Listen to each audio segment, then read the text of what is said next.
ಸಂಜೀವಯತ್ತಿ ಕಿಲ ಶಕ್ತಿಧರಸ್ವಧಾಮ್ನ ಅನ್ಯಾಂಶ್ಚ ಹಸ್ತಚರಣಶ್ರವಣತ್ವಗಾದೀನ್ ಪ್ರಾಣಾನ್ನಮೋ ಭಗವತೆ ಪುರುಷಾಯ ತುಭ್ಯಂ ಭವತಿ ಯದನುಭಾವಾದೇಡ ಮೂಕೋಪಿ ವಾಗ್ಮಿ ಜಡಮತಿರಪಿ ಜಂತುರ್ಜಾಯತೆ ಪ್ರಾಜ್ಞಮೌಲಿಃ ಸಕಲವಚನಚೇತೋ ದೇವತಾ ಭಾರತೀ ಸಾ ಮಮ ವಚಸಿ ನಿಧತ್ತಾಂ ಸನ್ನಿಧಿಂ ಮಾನಸೇ ಚ ನಾರಾಯಣಂ ಸುರಗುರುಂ ಜಗದೇಕನಾಥಂ ಭಕ್ತಪ್ರಿಯಂ ಸಕಲಲೋಕ ನಮಸ್ಕೃತಂ ಚ ತ್ರೈಗುಣ್ಯವರ್ಜಿತಮಜಂ ವಿಭುಮದ್ಯಮೀಶಂ ವಂದೇ ಭವಜ್ಞಮಮರಾಸುರಸಿದ್ಧವಂದ್ಯಂ ವ್ಯಾಸಾಯ ಪ್ರತಿಮೇತಿಹಾಸರಚನೋಲ್ಲಾಸಾಯ ದುರ್ವಾದಿನಾಂ ತ್ರಾಸಾಯ ಸಕರಾಯ ಸತ್ಸುಕೃತ ವಿಶ್ವಾಸಾಯ ದೋಷದ್ವಿಷೇ ಭಾಸಾಯ ಮುನರಮ್ಯತೋಯ ಸದೃಶಾಯಾಸಾಯ ಮಾಸೇವಿನೇ ದಾಸಾಯ ಭಯದಾಯ ಮಧ್ವಗುರುದ್ವಾಸಾಯ ತುಭ್ಯನ್ನಮಃ ನಾರಾಯಣಂ ನಮಸ್ಕೃತ್ಯ ನರಂಚೈವ ನರೋತ್ತಮಂ ದೇವೀಂ ಸರಸ್ವತೀಂ ವ್ಯಾಸಂ ತಥೋ ಜಯಮುದೀರಯೇ ವಾಣಿತೆ ಕರವಾಣ್ಯಂಬ ಚರಣೋ ಹೃದಯ ಸರ್ವದಾ ಮದ್ವಾಕ್ಯ ಸರಣಿರ್ಭೂಯಾತ್ ಶ್ರೀಮದ್ ಆಚಾರ್ಯ ಭಾವಗ ಶ್ರೀಮತೋ ರಾಘವೇಂದ್ರಸ್ಯ ನಮಾಮಿ ಪದಪಂಕಜೆ ಕಾಮಿತಾ ಶೇಷಕಲ್ಯಾಣ ಕಲನಾಕಲ್ಪಪಾದಪೌ ಶ್ರೀ ಗುರುಭ್ಯೋ ನಮಃ.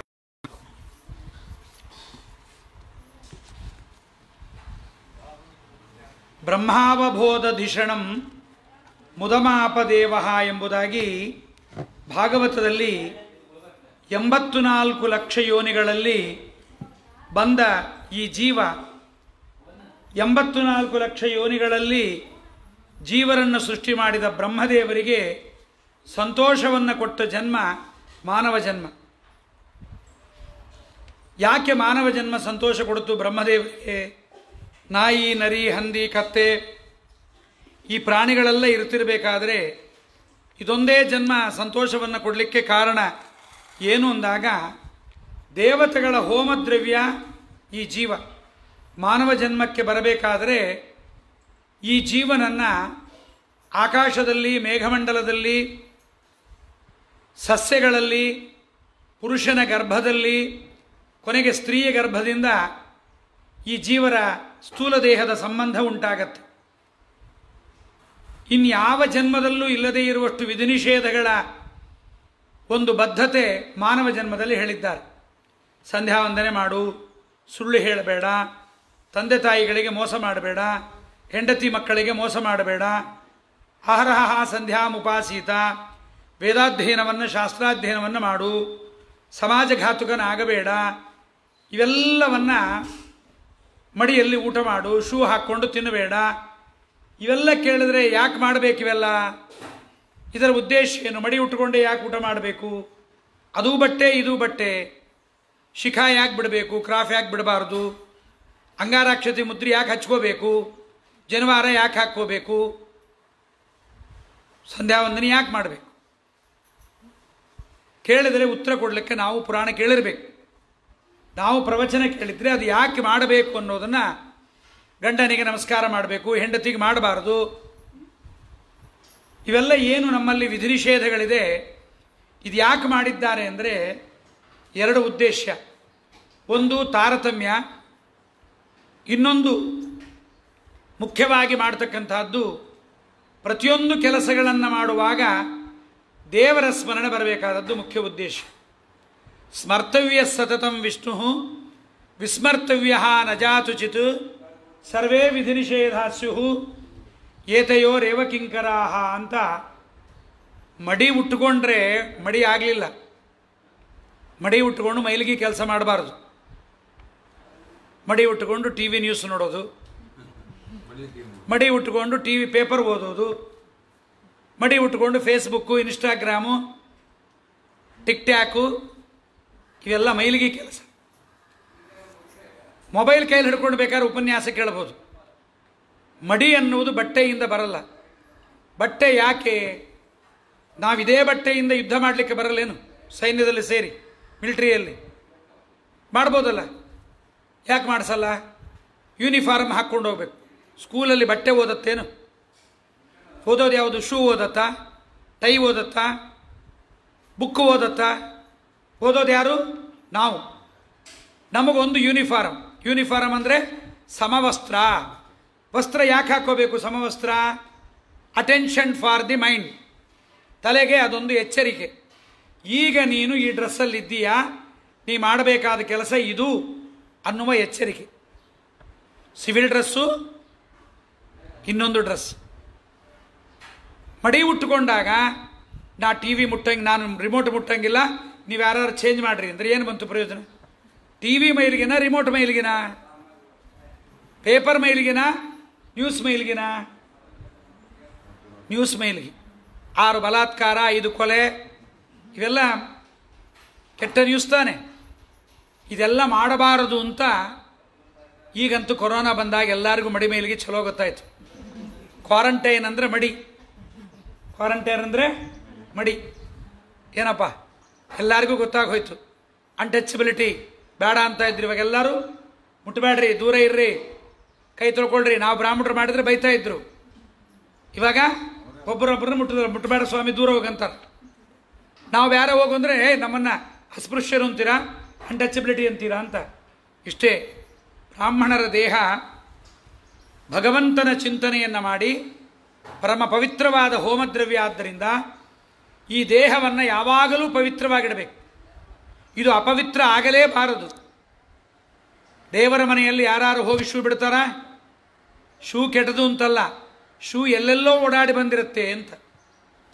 ಹಾಗೆ ಬ್ರಾಹ್ಮಣನಾದವನು ಕೇವಲ ದೇವತಾ ಕಾರ್ಯವನ್ನು ಮಾಡ್ತಾ ಇರಬೇಕು. ಅವನು ಅಂತಹ ಮಾನವನಾದವನಿಗೆ ವಿಧಿ ನಿಷೇಧಗಳು ಹೆಚ್ಚಿಗೆ. ಅದರಲ್ಲಿ ನಿನ್ನೆ ಹೇಳಿದಂತೆ ತಾಯಿಯ ಗರ್ಭಕ್ಕೆ ಬಂದ ದಿವಸದಿಂದ ಮಾನವರಲ್ಲಿ ತತ್ರಾಪಿ ಬ್ರಾಹ್ಮಣರಿಗೆ ಸಂಸ್ಕಾರಗಳು ಬಹಳ. ಇದು ನಮಗೆ ಯಾಕೆ ಅಂತ ಗೊತ್ತಿಲ್ಲ. ಹುಳಿಗೆ ಏನಿರುತ್ತೆ ಮುಖ್ಯವಾಗಿ? ಖಾರ, ಹುಣಸೆ ಹಣ್ಣು. ಅದನ್ನು ಹಂಗಂಗೆ ಹಾಕಿಬಿಡ್ತೀವ? ಹುಳಿ ಪುಡಿ ಅಂತ ಒಂದು ಮಾಡಬೇಕಲ್ಲ.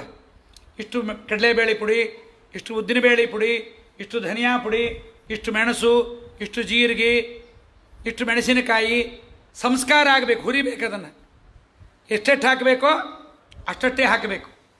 ಹಾಗೆ ಈ ಮಾನವ ದೇಹ ತಾಯಿಯ ಗರ್ಭದಿಂದ ಸಂಸ್ಕಾರಕ್ಕೆ ಒಳಗಾಗತ್ತೆ. ತಾಯಿಯ ಗರ್ಭದಲ್ಲಿದ್ದಾಗಿಂದ ಮುಂಜಿ ಮದುವೆ ತನಕ ತಂದೆ ಸಂಸ್ಕಾರಗಳನ್ನು ಮಾಡ್ತಾನೆ ಮಗುವಿಗೆ, ಗಂಡು ಮಗುವಿಗೆ. ಅಲ್ಲಿ ತನಕ ಸಂಸ್ಕಾರ ತಂದೆಯ ಕರ್ತವ್ಯ. ಅದಾದ ಮೇಲೆ ತಂದೆಗೆ 16 ಸಂಸ್ಕಾರಗಳನ್ನು, ತಂದೆ ತಾಯಿಗಳ ಮರಣದಲ್ಲಿ ತಂದೆ ತಾಯಿಗಳಿಗೆ 16 ಸಂಸ್ಕಾರಗಳನ್ನು ಯಾರು ಮಾಡ್ತಾರೆ? ಮಗ ಮಾಡ್ತಾನೆ. ಇದನ್ನು ನಾವು ತಿಳ್ಕೋಬೇಕು. ಯಾಕೆ ಈ ಸಂಸ್ಕಾರ? ಏನಿದು ಮೈಲಿಗೆನಾ? ಕೆಲವರು ಗರುಡ ಪುರಾಣ ಅಂತ ಮನೆಯಾಗ ಅನ್ಲೇಬೇಡ್ರಿ ಆಚಾರ್ಯ ಅಂತ. ತಮಿಳುನಾಡು ಕಡೆ ಭಾರಿ ವಾಗತ್ಯ. ಮಕ್ಕಳೆಲ್ಲ ಕೂತ್ಕೊಂಡು ಶ್ರಾದ್ದದ ವಿಚಾರ ಹೇಳ್ತೀವಿ ಅಂದ್ರೆಲ್ಲ ಎದ್ದೋಗ್ಬಿಡ್ರಿ ಅಂತಾರೆ. ಮತ್ತು ಯಾರು ಸಾಯೋದು? ಸಾಯೋರು ಮಾತ್ರ ಕೂತ್ಕೊಂಡು ಕೇಳಬೇಕಂತ. ಮೂರ್ಖತನ. ಮಕ್ಕಳು ಕೇಳದೆ ಹೋದರೆ ಸತ್ತವನ ತಲೆ ಯಾ ಕಡೆಗೆ ಇಡಬೇಕು ಅಂತ ಗೊತ್ತಿಲ್ಲ. ಒಬ್ಬ ಪಶ್ಚಿಮಕ್ಕಿಡ್ರಿ ಅಂತಾನೆ, ಒಬ್ಬ ತಲೆ ಕೆಳಗೆ ಮಾಡಿ ಮ್ಯಾಲೆ ಕಟ್ಟ್ರಿ ಅಂತಾನೆ ಡೆಡ್ ಬಾಡಿನ. ಏನು ಮಾಡಬೇಕು ಅಂತ ಗೊತ್ತಿಲ್ಲ. ಅದಕ್ಕೆ ಪ್ರತಿಯೊಂದು ಈಗ ನಮ್ಮಲ್ಲಿ ಟಿ ವಿಲಿ ತೋರಿಸ್ತಾ ಇರ್ತಾರೆ. ಇಮಿಡಿಯೇಟಾಗಿ ಹಾರ್ಟ್ ಅಟ್ಯಾಕ್ ಆದರೆ ಏನು ಮಾಡಬೇಕು? ಯಾವ ಮಾತ್ರೆ ಜೋಬನಾಗಿ ಇಟ್ಕೊಂಡಿರ್ಬೇಕು? ಅದನ್ನು ನಾಲ್ಗೆ ಕೆಳಗೆ ಯಾಕೆ ಇಟ್ಕೋಬೇಕು? ಇಮಿಡಿಯೇಟಾಗಿ ಹಾರ್ಟ್ ಅಟ್ಯಾಕ್ ಆದರೆ ಹೇಗೆ ಬಾಯಲ್ಲಿ ಬಾಯಿ ಇಟ್ಟು ಉಸಿರಾಡ ಬರ್ತಲೇ ಇರ್ತವೆ. ಇವಾಗ ನಿಮ್ಮ ಕಿಡ್ನಿ ಫೇಲ್ಯೂರ್ ಆಗದೆ ಇದ್ದಂಗೆ ಹೆಂಗೆ ನೋಡ್ಕೋಬೇಕು? ಪ್ರತಿಯೊಂದರ ಬಗ್ಗೆಯೂ ಕಾಷನ್ನು, ಎಚ್ಚರಿಕೆ, ಅಟೆನ್ಷನ್ನು ಕೊಡ್ತಾ ಇರ್ತಾರೆ. ಹಾಗೆ ನಮ್ಮ ಪುರಾಣಗಳು ಮಾನವ ಜನ್ಮದಲ್ಲಿ ಬಂದವನಿಗೆ ಅನೇಕ ಕರ್ತವ್ಯಗಳನ್ನು ಹೇಳಿದ್ದಾರೆ. ಅದರಲ್ಲಿ ಮಗನಾದವನಿಗೆ ಹೆಚ್ಚು ಕರ್ತವ್ಯ. ತತ್ರಾಪಿ ದೊಡ್ಡ ಮಗನಿಗಂತೂ ಬಹಳ ದೊಡ್ಡ ಕರ್ತವ್ಯ. ಜೀವತೋ ವಾಕ್ಯಕರಣಾತ್ ಪ್ರತ್ಯಬ್ಧಂ ಭೂರಿಭೋಜನಾತ್ ಗಯಾಯಾಂ ಪಿಂಡದಾನಾಚ್ಚ ತಿಬಿರ್ಭವತಿ ಪುತ್ರತಾ ಅಂತ. ಬದುಕಿದ್ದಾಗ ತಂದೆ ತಾಯಿಗಳ ಮಾತನ್ನು ಯಥಾವತ್ತಾಗಿ ನಾವು ಶ್ರವಣ ಮಾಡಬೇಕು. ಜೀವತೋ ವಾಕ್ಯಕರಣಾತ್.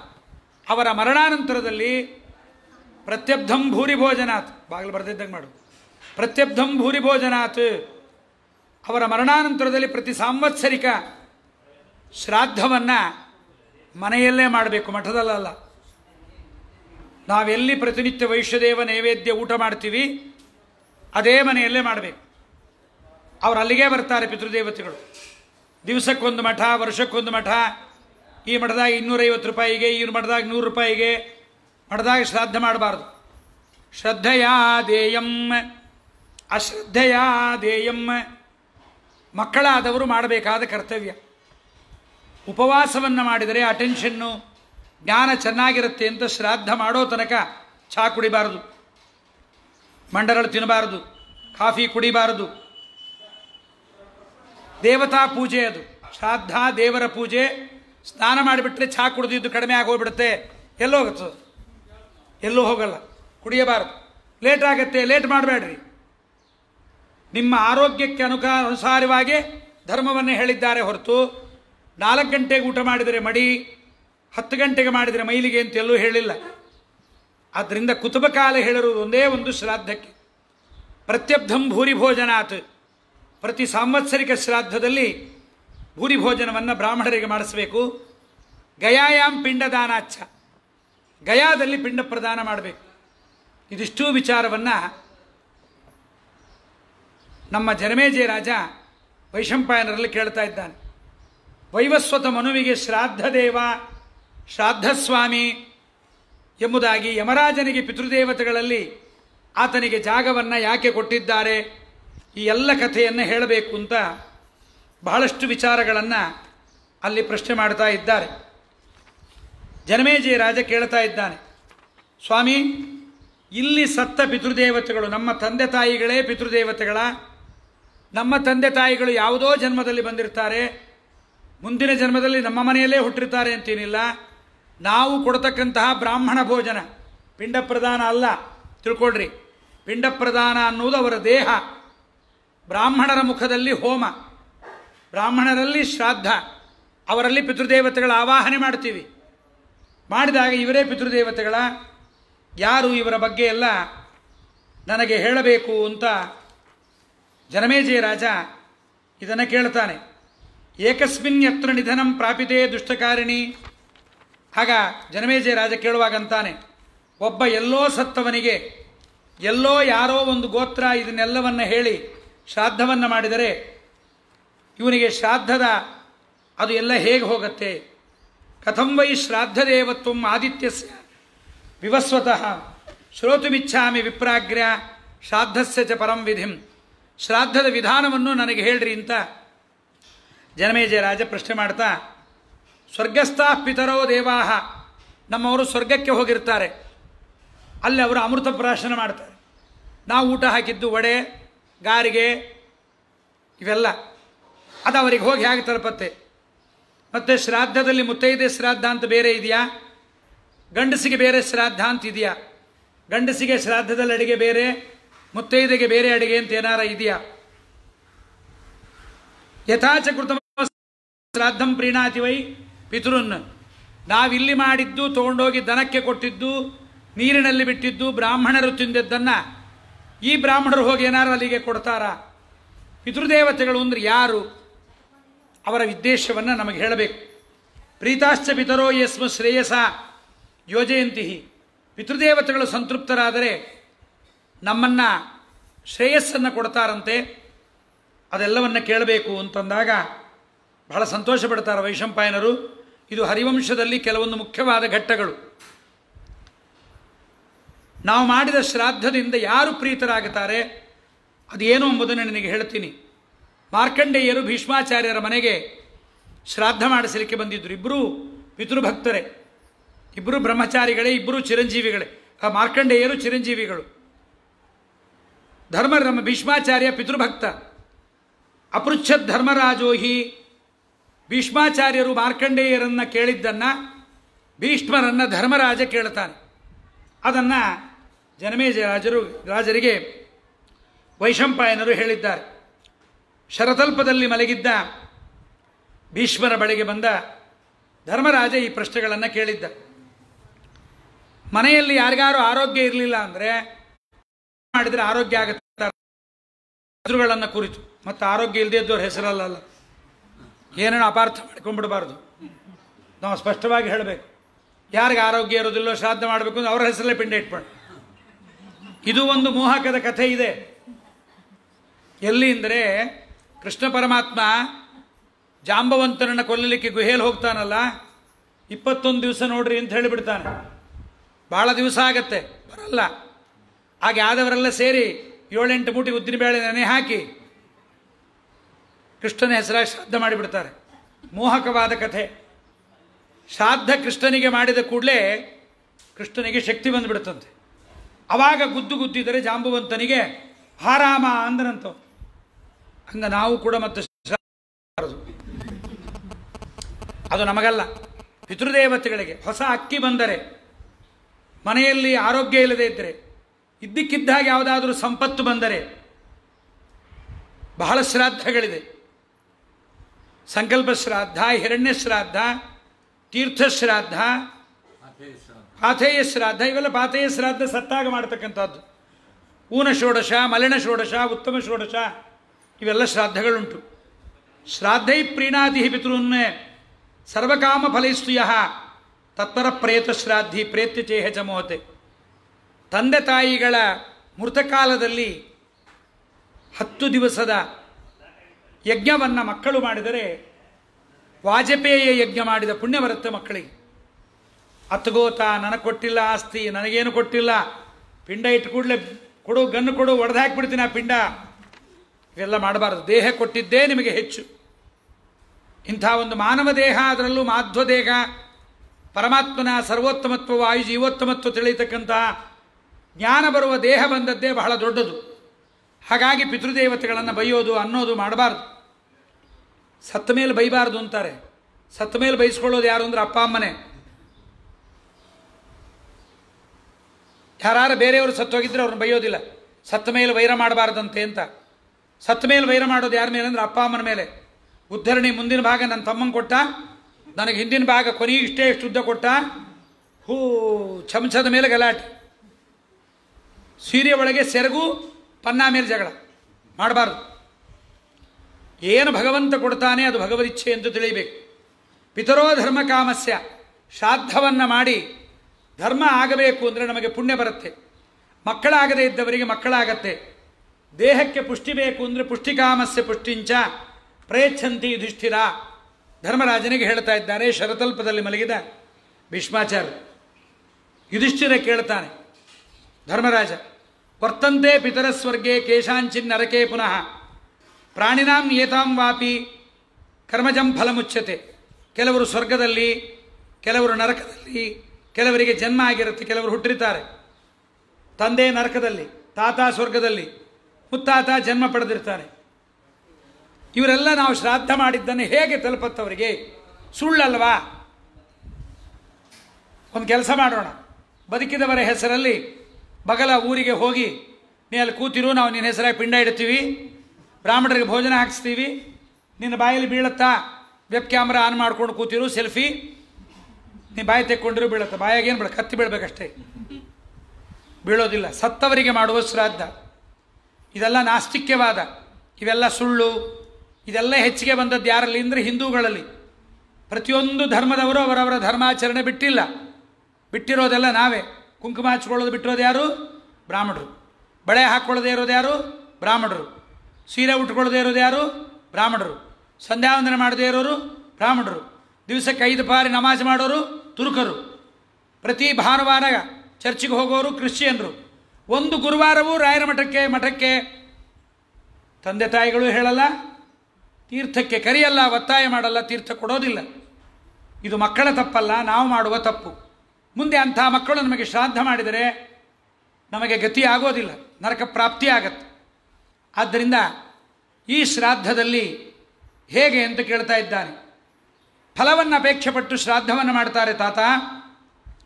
ಅಭಿಸಂಧಾಯ ಪಿತರಂ ಪಿತುಶ್ಚ ಪಿತರಂ ತಥಾ. ತಂದೆ ತಾತ ಮುತ್ತಾತರನ್ನು ಸ್ಮರಣೆ ಮಾಡಿ ಬ್ರಾಹ್ಮಣರಲ್ಲಿ ಶ್ರಾದ್ದವನ್ನು ಮಾಡ್ತಾರೆ. ಶ್ರಾದ್ದಾನಿ ದತ್ತಾನಿ ಕಥಂ ಗಚ್ಚಂತಿ ವೈ ಪಿತೃನ್. ನಮ್ಮ ಮನೆಗೆ ಪಿತೃದೇವತೆಗಳು ಬರ್ತಾರೆ ಅಂತಾರೆ. ಯಾರವರು? ನರಕದಲ್ಲಿದ್ದವರು ಹ್ಯಾಂಗೆ ಬರ್ತಾರೆ? ಸ್ವರ್ಗದಲ್ಲಿದ್ದವರು ಹೇಗೆ ಬರ್ತಾರೆ? ಬೇರೆ ಜನ್ಮ ಬಂದಿದ್ದರೆ ಹೇಗೆ ನಮ್ಮ ಮನೆಗೆ ಬರ್ತಾರೆ? ಅಥವಾ ಕಥಂ ವಾ ಶಕ್ತಾಸ್ತೆ ದಾತುಂ. ನರಕದಲ್ಲಿದ್ದ ಪಿತೃಗಳು ನಮಗೆ ಬೇಡಿದ್ದನ್ನು ಕೊಡಲಿಕ್ಕೆ ಅವರಿಗೆ ಹೇಗೆ ಸಾಮರ್ಥ್ಯ ಇದೆ? ಅವರೇ ಸ್ವಯಂ ನರಕದಲ್ಲಿ ಬಿದ್ದಿದ್ದಾರೆ, ನಮಗೆ ಹೇಗೆ ಉದ್ಧಾರ ಮಾಡ್ತಾರೆ? ಕೇವಾತೆ ಪಿತುರೋನ್ಯೇ ಸ್ಮ ಕಾನ್ಯಜಾಮೋ ವಯಂ ಪುನಃ. ಯಾರವರು ಪಿತೃದೇವತೆಗಳು? ಬೇರೆಯವರ? ಯಾರನ್ನು ನಾವು ಆರಾಧನೆ ಮಾಡ್ತೀವಿ? ದೇವತೆಗಳು ಪಿತೃಗಳ ಆರಾಧನೆ ಮಾಡ್ತಾರೆ ಅಂತ ಕೇಳ್ತಾ ಇದ್ದೀವಿ. ಅದು ಯಾರು? ದೇವತೆಗಳ ತಂದೆ ತಾಯಿ ಯಾರಿದ್ದಾರ? ಏತದಿಚ್ಛಾಮ್ಯಹಂ ಶ್ರೋತುಂ ವಿಸ್ತರೇಣ ಮಹಾದ್ಯುತೆ.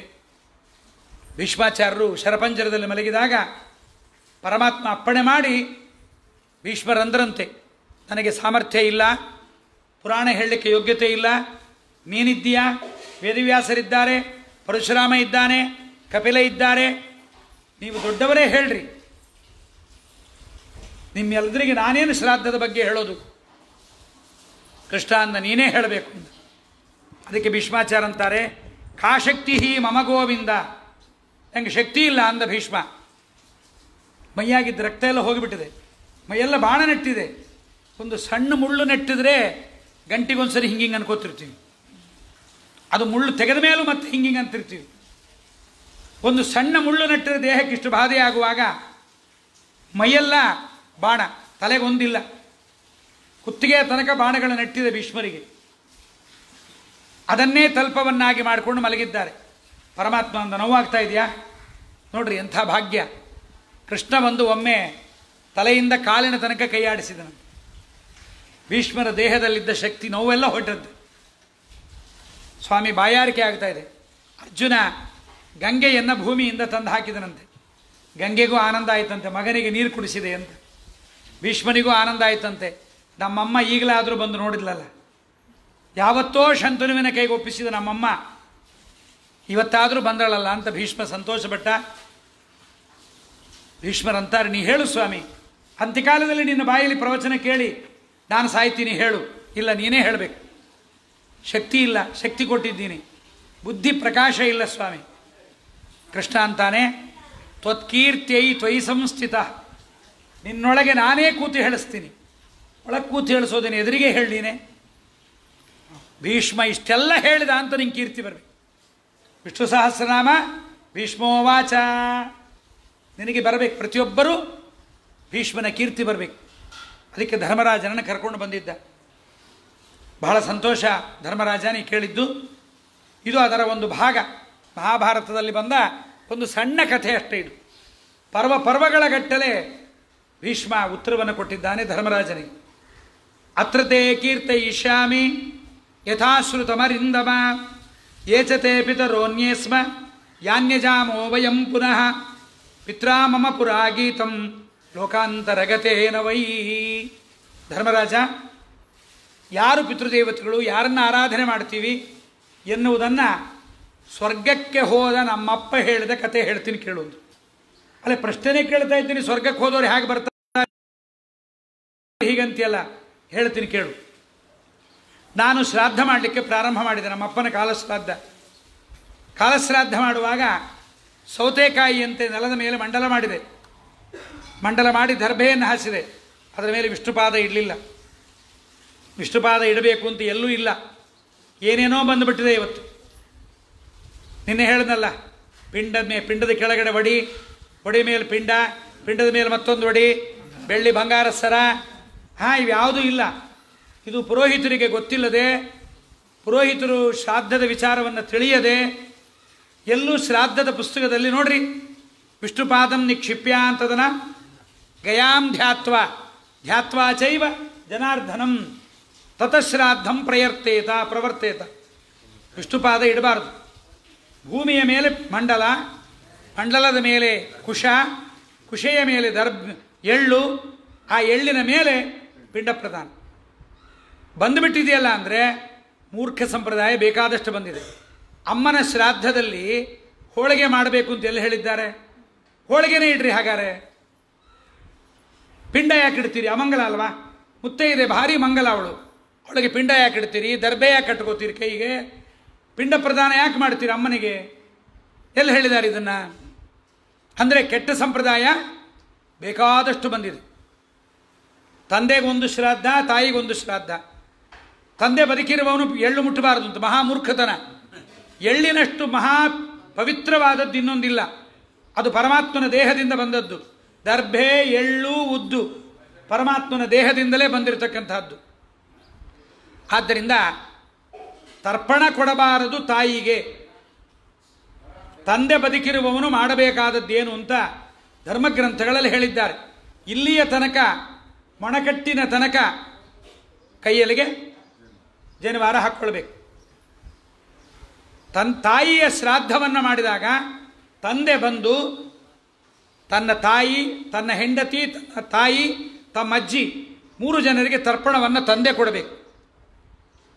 ಹಾಗಾಗಿ ಪಕ್ಷಮಾಸದಲ್ಲಿ ಕೇವಲ ಜೀವತ್ಪಿತೃಕ ಮಾಡುವ ಶ್ರಾದ್ದದ ದಿವಸ ಐದಾನವಮಿ ಅಲ್ಲ, ಅವಿಧವಾನವಮಿ. ಅವಿಧವ ವಿಧವೆಯಾಗದೆ ಸತ್ತವಳ ಐನವಮಿ ಏನೇನೋ ಹಾಳು ಮಾಡಿಬಿಟ್ಟಾರ ಅದನ್ನು. ಅದು ಐನವಮಿ, ಏನು ಇಂಗ್ಲೀಷ್ ಅದು ಐನವಮಿ ಅಲ್ಲ, ಅವಿಧವಾ ಭವ ವರ್ಷಾಣಿ. ಅವಳಿಗೆ ಹೇಳ್ತೀವಿ ಮದುವೆ ಮಾಡ್ಕೊಳ್ಳೋ ಕಾಲಕ್ಕೆ, ಅಮ್ಮ ವಿಧವೆಯಾಗಬೇಡ. ಆ ವಿಧವೆಯಾಗದೆ ಸತ್ತವಳನ್ನು ಪಾರ್ವತೀ ದೇವಿ ತನ್ನ ಲೋಕದಲ್ಲಿ ಇಟ್ಕೋತಾಳಂತೆ, ತನ್ನ ಗಣದಲ್ಲಿ ಸೇರಿಸ್ಕೋತಾಳಂತೆ. ಆದರೆ ಇನ್ನೊಂದು ಕಡೆ ಹೇಳ್ತಾರೆ, ಗಂಡನ ಎದುರಿಗೆ ಸತ್ತರೆ ಪಾಪ ಅಂತ. ಗಂಡನ ಪೂರ್ತಿ ಸೇವೆ ಮಾಡಲಿಲ್ಲ ಅವಳು. ಗಂಡನ ಪೂರ್ತಿ ಸೇವೆ ಮಾಡಿ ಚಿತೆಯ ಮೇಲೆ ತಾನು ಕೂತು ಗಂಡನ ತಲೆಯನ್ನು ತನ್ನ ತೊಡೆಯ ಮೇಲೆ ಇಟ್ಟುಕೊಂಡು ಸಹಗಮನ ಮಾಡಬೇಕು ಅಂತ. ಅಷ್ಟೊಂದು ದೇಹಾಭಿಮಾನ ಯಾರಿಗೆ ಬಿಡಲಿಕ್ಕೆ ಬರುತ್ತೆ? ಬೇಡ. ಆದ್ದರಿಂದ ಅವಿಧವಾ ಶ್ರಾದ್ದ ಅಂದರೆ ಪಿಂಡ ಕಟ್ಟಬೇಡ್ರಿ, ದರ್ಭೆ ಮುಟ್ಟಬೇಡ್ರಿ. ಮೂರ್ಖತನದ ಮಾತು. ಎಳ್ಳು ಮುಟ್ಟಬಾರದಂತೆ, ಎಳ್ಳಿಗೆ ಬದಲಾಗಿ ಗೋಧಿ ಅಂತೆ. ಎಲ್ಲಿದೆ ಶ್ರಾದ್ದದ ವಿಚಾರ? ಯಾರ್ಯಾರೋ ಏನೇನೋ ಹೇಳ್ತಾರೆ. ಮೂರ್ಖತನಗಳೆಲ್ಲ ಬಂದಿದೆ ಇವತ್ತು. ಅವಿಧವಾ ನವಮಿ ಶ್ರಾದ್ದ ಅಂತ ಎಲ್ಲೂ ಬೇರೆ ಪುಸ್ತಕ ಇಲ್ಲ. ಅವಳಿಗೆ ಎಳ್ಳು ಕೊಡಬೇಕು. ಶ್ರಾದ್ದ ಅಂತ ಯಾಕಂತೀರಿ?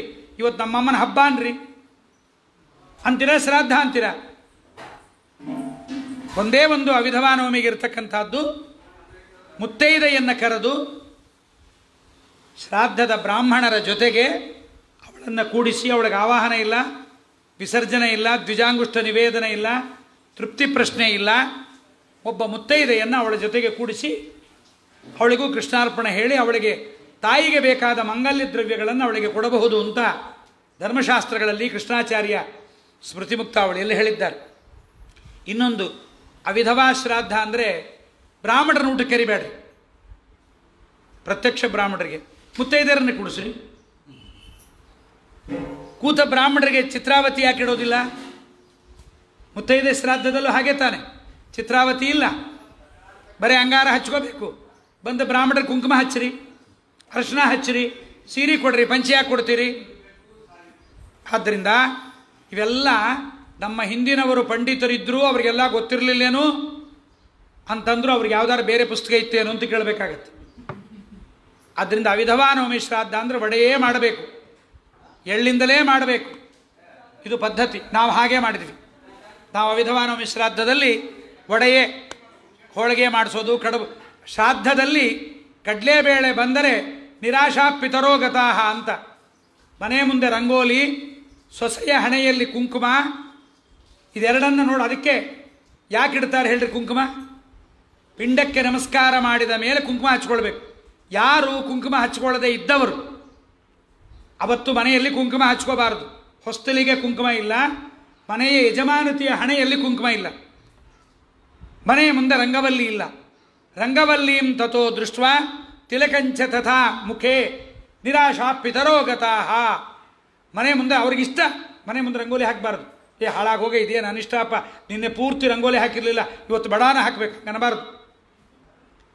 ಶ್ರಾದ್ದದ ತನಕ ತಿಲಕ ಇಟ್ಕೋಬಾರ್ದು ಹೆಂಗಸರು, ಬರೀ ಹಣೆಯಲ್ಲಿರಬೇಕು. ಅದು ಅವ್ರಿಗೆ ಇಷ್ಟ. ಅವರಿಗೆ ಸೀತಾದೇವಿ ಹಾಗೇ ಇದ್ಲು ಅಂತ ರಾಮಾಯಣದಲ್ಲಿ ನಾವು ಕೇಳ್ತೇವೆ. ಹಾಗಾಗಿ ಪಿತೃದೇವತೆಗಳು ಮನೆಗೆ ಬಂದ ದಿವಸ ಶ್ರಾದ್ದ, ಅವರಿಗೆ ನಮಸ್ಕಾರ. ಪಿಂಡಂ ಅಷ್ಟಾಂಗ ಲಕ್ಷಣಂ ಅಂತ. 8 ಪದಾರ್ಥಗಳಿಂದ ಪಿಂಡ ಅಂದರೆ ಅವರ ದೇಹ. ಅವರಿಗೆ ಊಟ ಬ್ರಾಹ್ಮಣರಲ್ಲಿ ಊಟ ಮಾಡಿದ ಮೇಲೆ ಅವರ ದೇಹ ರಚನೆಯನ್ನು ಮಾಡಿ ಆ ದೇಹಕ್ಕೆ ನಮಸ್ಕಾರ ಮಾಡಿ ಅವರನ್ನು ಕಳಿಸಿಕೊಡುವಾಗ ಕುಂಕುಮ ಹಚ್ಕೋಬೇಕು ಅವರ ಎದುರಿಗೆ. ಇದು ಗೊತ್ತಿಲ್ಲ, ಕುಂಕುಮ ಇರಬಾರ್ದು. ಅವತ್ತು ನೋಡ್ತಾರಂತೆ ಪಿತೃದೇವತೆಗಳು ಮನೆಗೆ ಬರ್ತಾರೆ. ಪಿತೃದೇವತೆಗಳು ಅಂದರೆ ಸತ್ತ ನಮ್ಮವರು ಬರ್ತಾರೆ. ಪಿತೃದೇವತೆಗಳು ಅಂತ ಮೂರ್ತಗಣ ಅಮೂರ್ತಗಣ, ದೊಡ್ಡ ಕಥೆ ಇದೆ, ಹೇಳ್ತೀನಿ. ಅಂತಹ ಪಿತೃದೇವತೆಗಳ ವಿಚಾರವನ್ನು ಹೇಳ್ತಾ ಇದ್ದಾರೆ. ಇನ್ನು ಬಾಲಕರು ಸತ್ತರೆ, ಮದುವೆ ಆಗದೇ ಇದ್ದವಳು ಸತ್ತರೆ ಅವರಿಗೆ ಶ್ರಾದ್ದ ಹೇಗೆ ಅಂತ ಹೇಳಿದ್ದಾರೆ. ಗಂಡ ಇರುವಾಗ ಸತ್ತ ಮುತ್ತೈದೆಯ ಶ್ರಾದ್ದದ ಬಗ್ಗೆ ಬೇರೆ ಇಲ್ಲ. ಇದು ಮೂರ್ಖತನ, ತಿಳಿಯಬೇಕು. ಪ್ರವಚನದಲ್ಲೂ ಆಚಾರಗಳು ಹೇಳಿಲ್ಲ. ಜನ ಕೂಡ ಹಾಗೆ ಮಾಡ್ತಾರೆ. ನಾವು ಎಳ್ಳು ಮುಟ್ಟಲ್ಲ ಅಂತಾರೆ, ಸಂಕ್ರಮಣ ದಿವಸ ಬಾಯಾಗೆ ಎಳ್ಳು ಹಾಕೊಂಡು ಸಾಯ್ತಾರೆ. ಎಳ್ಳು ಮುಕ್ಕಿ ಮುಕ್ತಾರೆ. ಅಲ್ಲ, ನಿಂಗೆ ಅಪ್ಪ ಅಮ್ಮ ಇದ್ದಾರೆ, ಎಳ್ಳ್ಯಾಕೆ ತಿಂತಿದ್ದಾರ ಅಂತಾರೇನು? ಅವತ್ತು ಎಳ್ಳ್ಯಾಕೆ ಬರುತ್ತೆ? ಮನೇಲಿ ಎಷ್ಟೋ ಅಡುಗೆಗೆ ಎಳ್ಳು ಹಾಕ್ತೀವಿ, ಮತ್ತು ಎಳ್ಳು ತಿಂದಂಗೆ ಆಯ್ತಲ್ಲ, ನಾವೇ ಸತ್ತಂಗೆ ಆಯ್ತಲ್ಲ. ಕೆಲವರು ತಂದೆ ತಾಯಿ ಇದ್ದವರು ದರ್ಭೆ ಹಾಕ್ಕೋಬಾರ್ದು ಕೈಯಿಗೆ ಪವಿತ್ರ ಅಂತ. ಪವಿತ್ರ ಹಾಕ್ಕೊಳ್ಳೋದೇ ಇದ್ದರೆ ಪುಣ್ಯಾಹವಾಚನ ಮಾಡಲಿಕ್ಕೆ ಬರಲ್ಲ. ಇವೆಲ್ಲ ನಾವು ಧರ್ಮವನ್ನು ಹೇಳಬೇಕು. ಹೇಳಿದರೆ ಜನಕ್ಕೆ ಗೊತ್ತಾಗತ್ತೆ. ನಮ್ಮ ಮಂತ್ರಾಲಯದಲ್ಲಿ ಅರ್ಚಕ ರಾಘವೇಂದ್ರಾಚಾರ್ಯರು ಅವರ ತಂದೆ ವೇದವ್ಯಾಸಾಚಾರ್ಯರಿದ್ದಾಗ ವೇದವ್ಯಾಸಾಚಾರ್ಯ ಹೇಳಿದರು, ನಮ್ಮ ತಂದೆಯ ಶ್ರಾದ್ದ ನಮಗೆ ಸರಿಯಾಗಿ ಮಾಡಲಿಕ್ಕಾಗಿಲ್ಲ, ನಮ್ಮಲ್ಲಿ ಪಿತೃಗಳ ದೋಷ ನಮ್ಮಲ್ಲಿ ಬಹಳ ಇದೆ ಅಂತ ಹೇಳಿ ನೀನು ಮೊದಲೆಲ್ಲ ತಿಳ್ಕೊ ಅಂದರು ಮಗನಿಗೆ. 60 ವರ್ಷದ ರಾಘವೇಂದ್ರಾಚಾರ್ಯ ಆ ಮಗನಿಗೆ ಹೇಳಿದ್ರು, ನೀ ಶ್ರಾದ್ದದ ವಿಧಾನ ತಿಳ್ಕೊ ಅಂತ ಹೇಳಿ ತಾವೇ ಕೂತ್ಕೊಂಡು ವೇದವ್ಯಾಸಾಚಾರ್ಯರು ರಾಘವೇಂದ್ರಾಚಾರ್ಯ ಕೈಯಲ್ಲಿ ಗರುಡ ಪುರಾಣ ಹೇಳಿಸಿದ್ರು ಮನೆಗೆ. ಸತ್ತಾಗಲ್ಲ, ಮಾಮೂಲು ದಿವಸದಲ್ಲಿ. ಗರುಡ ಪುರಾಣ ಬ್ರಹ್ಮಕಾಂಡ ಅಲ್ಲ, ಪ್ರೇತಕಾಂಡ.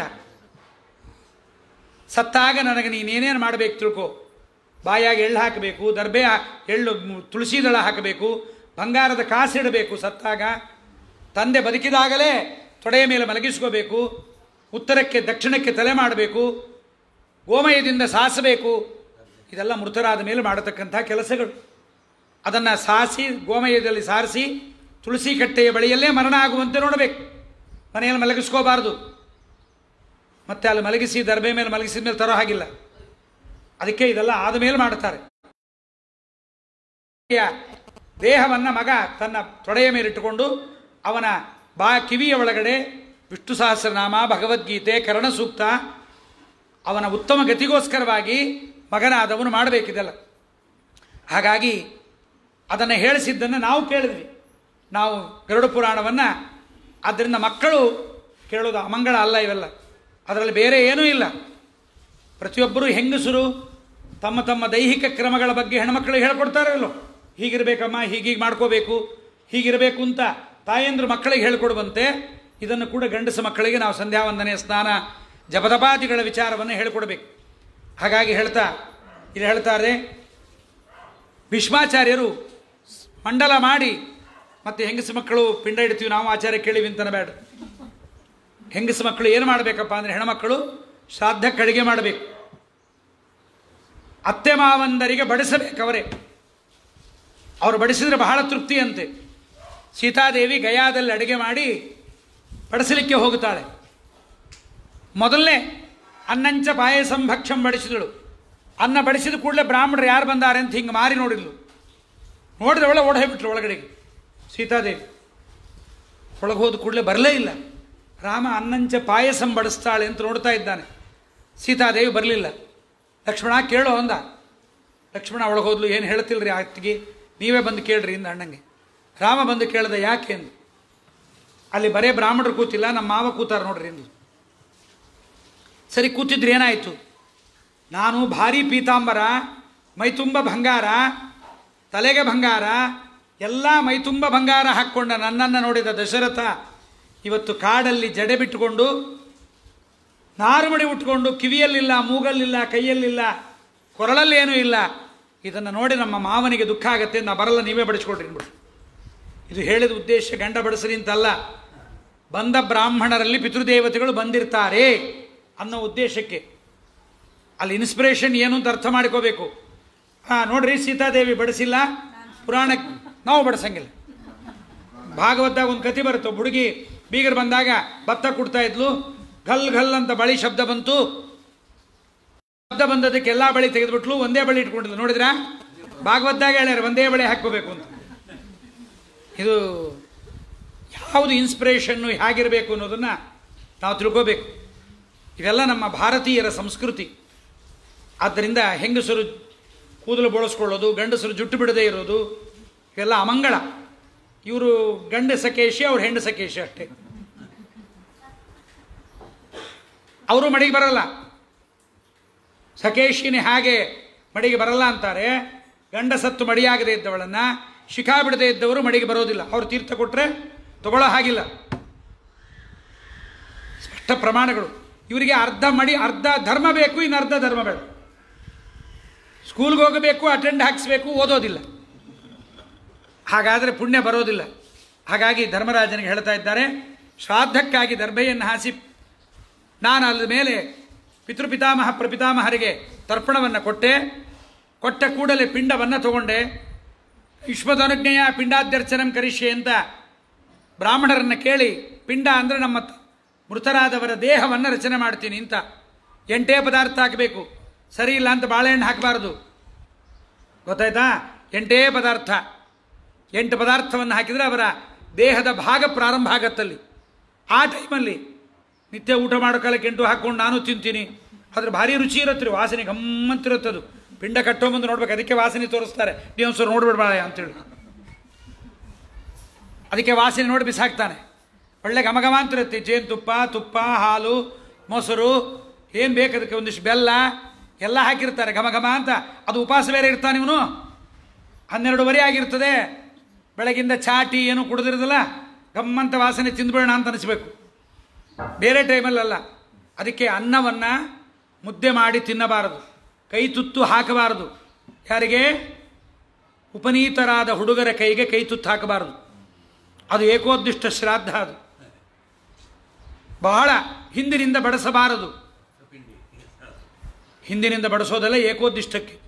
ಅದನ್ನು ತಿಳ್ಕೊಂಡೆ ನಮ್ಮ ಹಿಂದಿನವರು ಬೈತಾ ಇದ್ರು, ಮುಂದೆ ಬಂದು ಬಡಿಸು, ಹಿಂದೆ ಬಡಿಸಬೇಡ. ಹಿಂದೆ ಬಡಿಸ್ರಿ, ಮುಂದೆ ಬಡಿಸಿರೇನು? ತಿಂಬೋದು ಬಾಯಾಗೆ ಅಲ್ಲ, ಏನು ಕಿವ್ಯಾಕೆ ತಿಂತೀನ ಅನ್ನಬಾರದು. ಇದೆಲ್ಲ ಮೂರ್ಖತನ. ನಾನು ಪಿಂಡ ಇಟ್ಟುಕೊಂಡು ಪಿತರಂ ವಯಾಘ್ರಪಾದ ಗೋತ್ರಂ ಶಂತನು ನಾಮ್ನೆ ಅಂತ ಕರೆದ ಕೂಡಲೇ ಇಟ್ಟಿಡಬೇಕು ಅಂತ, ಪಿಂಡ ಇಡಬೇಕು ಅಂತ ಹೋಗ್ತಾ ಇದ್ದೀನಿ. ಭಿತ್ವಾ ಭೂಮಿಂ ತಂಪಿತಾ ಮಮ ಹಸ್ತೇನ ಭಿತ್ವಾ ಭೂಮಿ ಮಯಾಚತ. ಆ ದರ್ಬೆ ಹಾಸಿದ ಜಾಗ ಸೀಳೋಯ್ತು, ಭೂಮಿ. ಇದೇನಿದು ಸೀಳುತ್ತಲ್ಲ ಅಂತ ಬಗ್ಗೆ ನೋಡ್ತಾ ಇದ್ದೀನಿ. ಒಳಗಡೆಯಿಂದ ದಿವ್ಯ ದೇದೀಪ್ಯಮಾನವಾದ ಒಂದು ಕೈ ಮೇಲೆ ಬಂತು. ಆ ಕೈಯಲ್ಲಿ ಇದ್ದ ಉಂಗುರ, ಕೈಗೆ ಹಾಕಿದ ಕಡಗ, ಕೈಯ ಲಕ್ಷಣ ನನಗೆ ಗೊತ್ತಾಯಿತು, ಇದು ನಮ್ಮ ಅಪ್ಪಂದು ಅಂತ. ಹಸ್ತಾಭರಣ ಪೂರ್ಣೇನ ಕೇಯೂರಾಭರಣೇನ ಚ ರಕ್ತಾಂಗಲಿ ತಲಾನೇನ ತಲೇನಾಥ ಯಥಾದೃಷ್ಟ ಪುರಾಮಯ. ನಾನು ನಮ್ಮಪ್ಪನ ಕೈ ಹಾಗೆ ನೋಡಿದ್ನೋ ಹಾಗೆ ಬಂತು ಕೈ. ಆಶ್ಚರ್ಯ ಆಯಿತು. ಬಂದ ಭೀಷ್ಮನ ಎದುರಿಗೆ ಆ ಕೈ ಬಂದು ನಿಂತ್ಕೊಂಡ್ಬಿಡ್ತೀನಿ. ಕೈ ಬಂದು ನಿಂತ್ಕೊಂಡಿದ್ದ ತಕ್ಷಣ ಶಂತನು ಹೇಳ್ತಾ ಇದ್ದಾನೆ, ನೀನು ಮಹಾಪಿತೃಭಕ್ತ, ನನ್ನ ಕೈಯಲ್ಲೇ ಪಿಂಡವನ್ನು ಕೊಟ್ಟುಬಿಡು ಅಂತ. ನಮ್ಮ ಯಾರು ಹಾಗೆ ಶ್ರಾದ್ದಕ್ಕಾಗಿ ಹಾಸಿದ ದರ್ಭೆ ಒಡೆದು ಪಿಂಡ ಹೊರಗೆ ಬಂದುಬಿಡ್ತು ಅಂದರೆ ಹೆದರ್ಕೊಂಡು ಓಡೋಗ್ಬಿಡ್ಬೇಕ್ರಿ. ಭೀಷ್ಮ ಮಹಾಗಟ್ಟಿಗ ತೆಗೆದು ಪಿಂಡ ಪುರೋಹಿತರು ಮಾರಿ ಮೇಲೆ ಬಿಸಾಕಿ ಓಡೋಗ್ಬಿಡ್ಬೇಕು. ಆದರೆ ಭೀಷ್ಮ ಮಹಾಗಟ್ಟಿಗ ತಾನು ಆ ಪಿಂಡವನ್ನು ಕೈಯಲ್ಲೇ ಹಿಡ್ಕೊಂಡು ನೈಷತ್ ಕಲ್ಪೇ ವಿಧಿರ್ದೃಷ್ಟ ಇತಿ ಚಿಂತನ್ ಸಂಚಿಂತ್ಯ ಚಾಪ್ಯಹಂ. ಧರ್ಮರಾಜ, ಅದು ನಮ್ಮಪ್ಪನ ಕೈ ಬಂತಲ್ಲ, ಬಂದು ನಮ್ಮಪ್ಪ ಹೇಳ್ದ, ನಾನೇ ಬಂದಿದ್ದೀನೋ ಕೊಟ್ಬಿಡು ಕೈಯಾಗೆ ಎಂದ. ಯಾಕೆಂದ್ರೆ ಇವನು ಮಹಾಪಿತೃಭಕ್ತ. ಯಾರು? ಭೀಷ್ಮ. ತಂದೆಗೋಸ್ಕರವಾಗಿ ತನ್ನ ಯೌವನವನ್ನೇ ಬಲಿ ಕೊಟ್ಟ ಮಹಾರಾಯ. ತಂದೆಗೆ ಮದುವೆ ಮಾಡಿದ ಮಗ. ತನ್ನ 585ನೇ ವರ್ಷದಲ್ಲಿ, ಭೀಷ್ಮನ 585ನೇ ವರ್ಷದಲ್ಲಿ ಶಂತನುವಿಗೆ ತಂದೆಗೆ ಮದುವೆ ಮಾಡಿದ ಮಹಾರಾಯ ಭೀಷ್ಮ. ಮಹಾಪಿತೃಭಕ್ತ. ನಮ್ಮಲ್ಲಿ ಅದಕ್ಕೆ ಅಂತಾರಲ್ಲ, ಹೆಂಡತಿ ಮಾತು ಕೇಳದೆ ಇದ್ದ ಗಂಡನ್ನ ತಾಯಿಗೆ ತಕ್ಕ ಮಗ ಅಂತ. ಹೆಂಡತಿ ಮಾತು ಕೇಳದೆ ಇದ್ದ ಗಂಡಂದ್ರೆ ಇರ್ತಾರಲ್ಲ, ಅವಳು ಎಷ್ಟು ಮಾಡಿದ್ರು ಪಾಪ ಅವಳ ಮೇಲೆ ಅಭಿಮಾನ ಇಲ್ಲ. ಅವರಮ್ಮ ಹೇಳ್ದಂಗೆ. ಅದಕ್ಕೆ ಅವ್ರು ಹೇಳ್ತಾರೆ ತಾಯಿಗೆ ತಕ್ಕ ಮಗ ಅವನು, ಗಂಡ ಹೆಂಡತಿಗೆ ತಕ್ಕ ಗಂಡ ಅಲ್ಲ. ಅದನ್ನು ನೋಡಲಿಕ್ಕೆ ಪರೀಕ್ಷಿತ ನಮ್ಮ ಶಂತನು ಕೈ ಬಂದಾಗ ಶಂತನು ಹೇಳ್ತಾನೆ, ನಮ್ಮ ಭೀಷ್ಮ ಹೇಳ್ತಾನೆ, ಯಾವ ಪುಸ್ತಕದಲ್ಲೂ ಸತ್ತವರ ಕೈ ಬರುತ್ತೆ ಅಲ್ಲಿ ಪಿಂಡ ಪ್ರದಾನ ಮಾಡಬೇಕು ಅಂತಿಲ್ಲ, ನಾ ಕೊಡೋದಿಲ್ಲ ಅಂದ್ಬಿಟ್ಟೆ. ಬಹಳ ಖುಷಿ ಆಯಿತು ಶಂತನುವಿಗೆ. ಎಲ್ಲಿ ಪ್ರೇಮದಿಂದ ಧರ್ಮ ಕೈ ಬಿಟ್ಟು ಬಿಡ್ತೀಯೋ ಅಂತ ಪರೀಕ್ಷೆ ಮಾಡಲಿಕ್ಕೆ ಬಂದಿದ್ದೀನಿ ಅಂತ ಶಂತನು. ಯಾಕೆಂದರೆ ಎಲ್ಲಿ ಪ್ರೀತಿ ಜಾಸ್ತಿ ಆಗತ್ತೆ ಅಲ್ಲಿ ಧರ್ಮ ಹೋಗಿಬಿಡತ್ತೆ. 25 ವರ್ಷದ ಕತ್ತಿಯಾಗಿರ್ತಾನೆ ಮಗ, ಉಪವಾಸ ಮಾಡಬೇಡಪ್ಪ, ಕರುಳು ಸುಟ್ಟು ಹೋಗಿಬಿಡುತ್ತೆ. ಅವ ದಿನಾ ರಾತ್ರಿ 3 ಬಾಟ್ಲಿ ಕುಡಿದು ಬರ್ತಿರ್ತಾನೆ. ಕರಳು ಏನಾಗಲ್ಲ ಏನೋ ಅವನಿಗೆ. ದಿನ 3 ಪ್ಯಾಕೆಟ್ ಸೇದು ಬರ್ತಿರ್ತಾನೆ. ಏಕಾದಶಿ ಮಾಡಬೇಡಪ್ಪ, ಕರುಳು ಸುಟ್ಟು ಹೋಗಿಬಿಡುತ್ತೆ. ಅದೇ ಡಾಕ್ಟ್ರು 48 ಅವರ್ಸ್ ಎಂಟಿ ಸ್ಟಮಕ್ ಹೇಳಿದ್ರೆ ಮರ್ಯಾದೆಗೆ ಮಾಡ್ತಾರೆ. ಉಪವಾಸ ಮಾಡಿದರೆ ಆಪರೇಷನ್ ಮಾಡಲಿಕ್ಕಾಗತ್ತೆ, ಮಾಡ್ತಾರೆ. ಅದಕ್ಕೆ ನಮ್ಮ ಶ್ರಾದ್ದದ ವಿಚಾರದಲ್ಲಿ ಹಾಗಿಲ್ಲ ಅಂದ ಧರ್ಮರಾಜ. ಭೀಷ್ಮ ಕೊಡಲಿಲ್ಲ. ಆಗ ಸಂತೋಷ ಆಯಿತು ಶಂತನುವಿಗೆ. ಎಂಥ ಮಗ ನೀನು, ಅಭಿಮಾನಕ್ಕೊಳಗಾಗಿ ಧರ್ಮವನ್ನು ಕೈ ಬಿಡಲಿಲ್ಲ.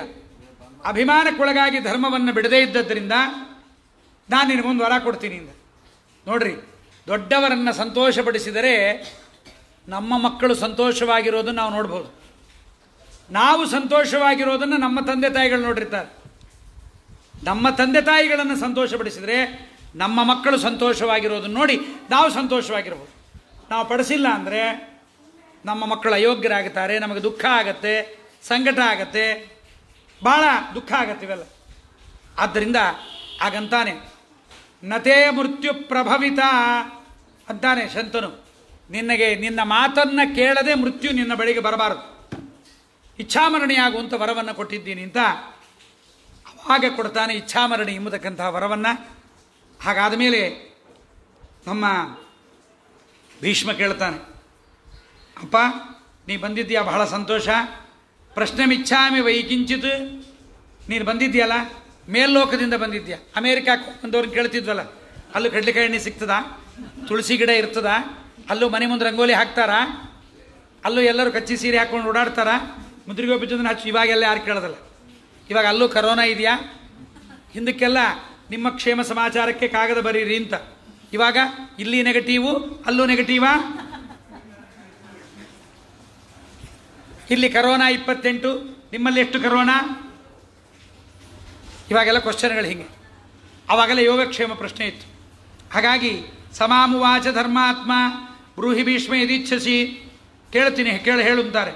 ಆಗ ಶಂತನುವನ್ನು ಪ್ರಶ್ನೆ ಕೇಳ್ತಾನೆ. ಶ್ರಾದ್ದ ಪಿಂಡ ಕೈಯಲ್ಲಿ ಹಿಡ್ಕೊಂಡು ಮಾತಾಡ್ತಾ ಇದ್ದಾನೆ.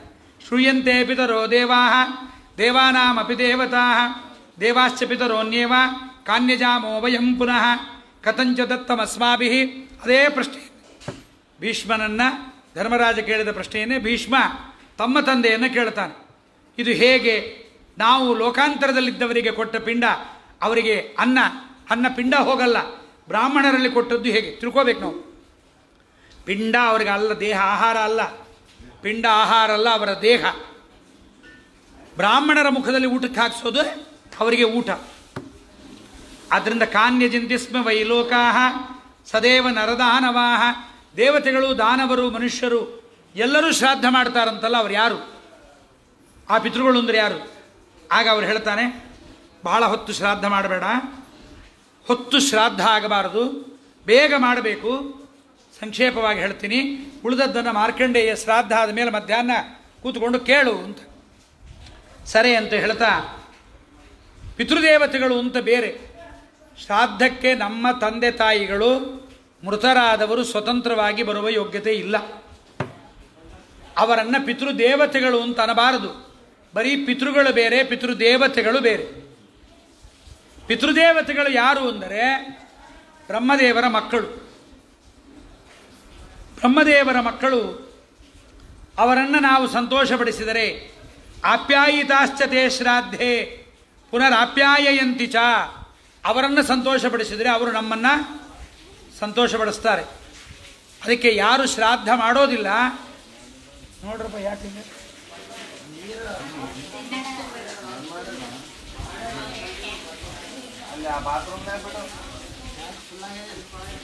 ಆಪ್ಯಾಯಿತಾಶ್ಚತೆ ಶ್ರಾದ್ಧೆ ಪುನರಾಪ್ಯಾಯಂತಿ ತೇ ಜಗತ್ಸದೇವ ಗಂಧರ್ವಂ ಇತಿ ಬ್ರಹ್ಮಾನುಶಾಸನಂ.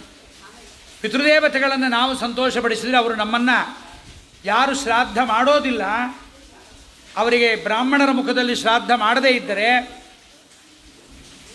ಆ ಪಿತೃದೇವತೆಗಳು ಏನು ಮಾಡ್ತಾರೆ ಅಂದರೆ ನಮ್ಮ ಮನೆಯ ಮಕ್ಕಳ ಮೊಮ್ಮಕ್ಕಳ ವಂಶದವರ ರಕ್ತವನ್ನು ಹೀರ್ತಾರೆ.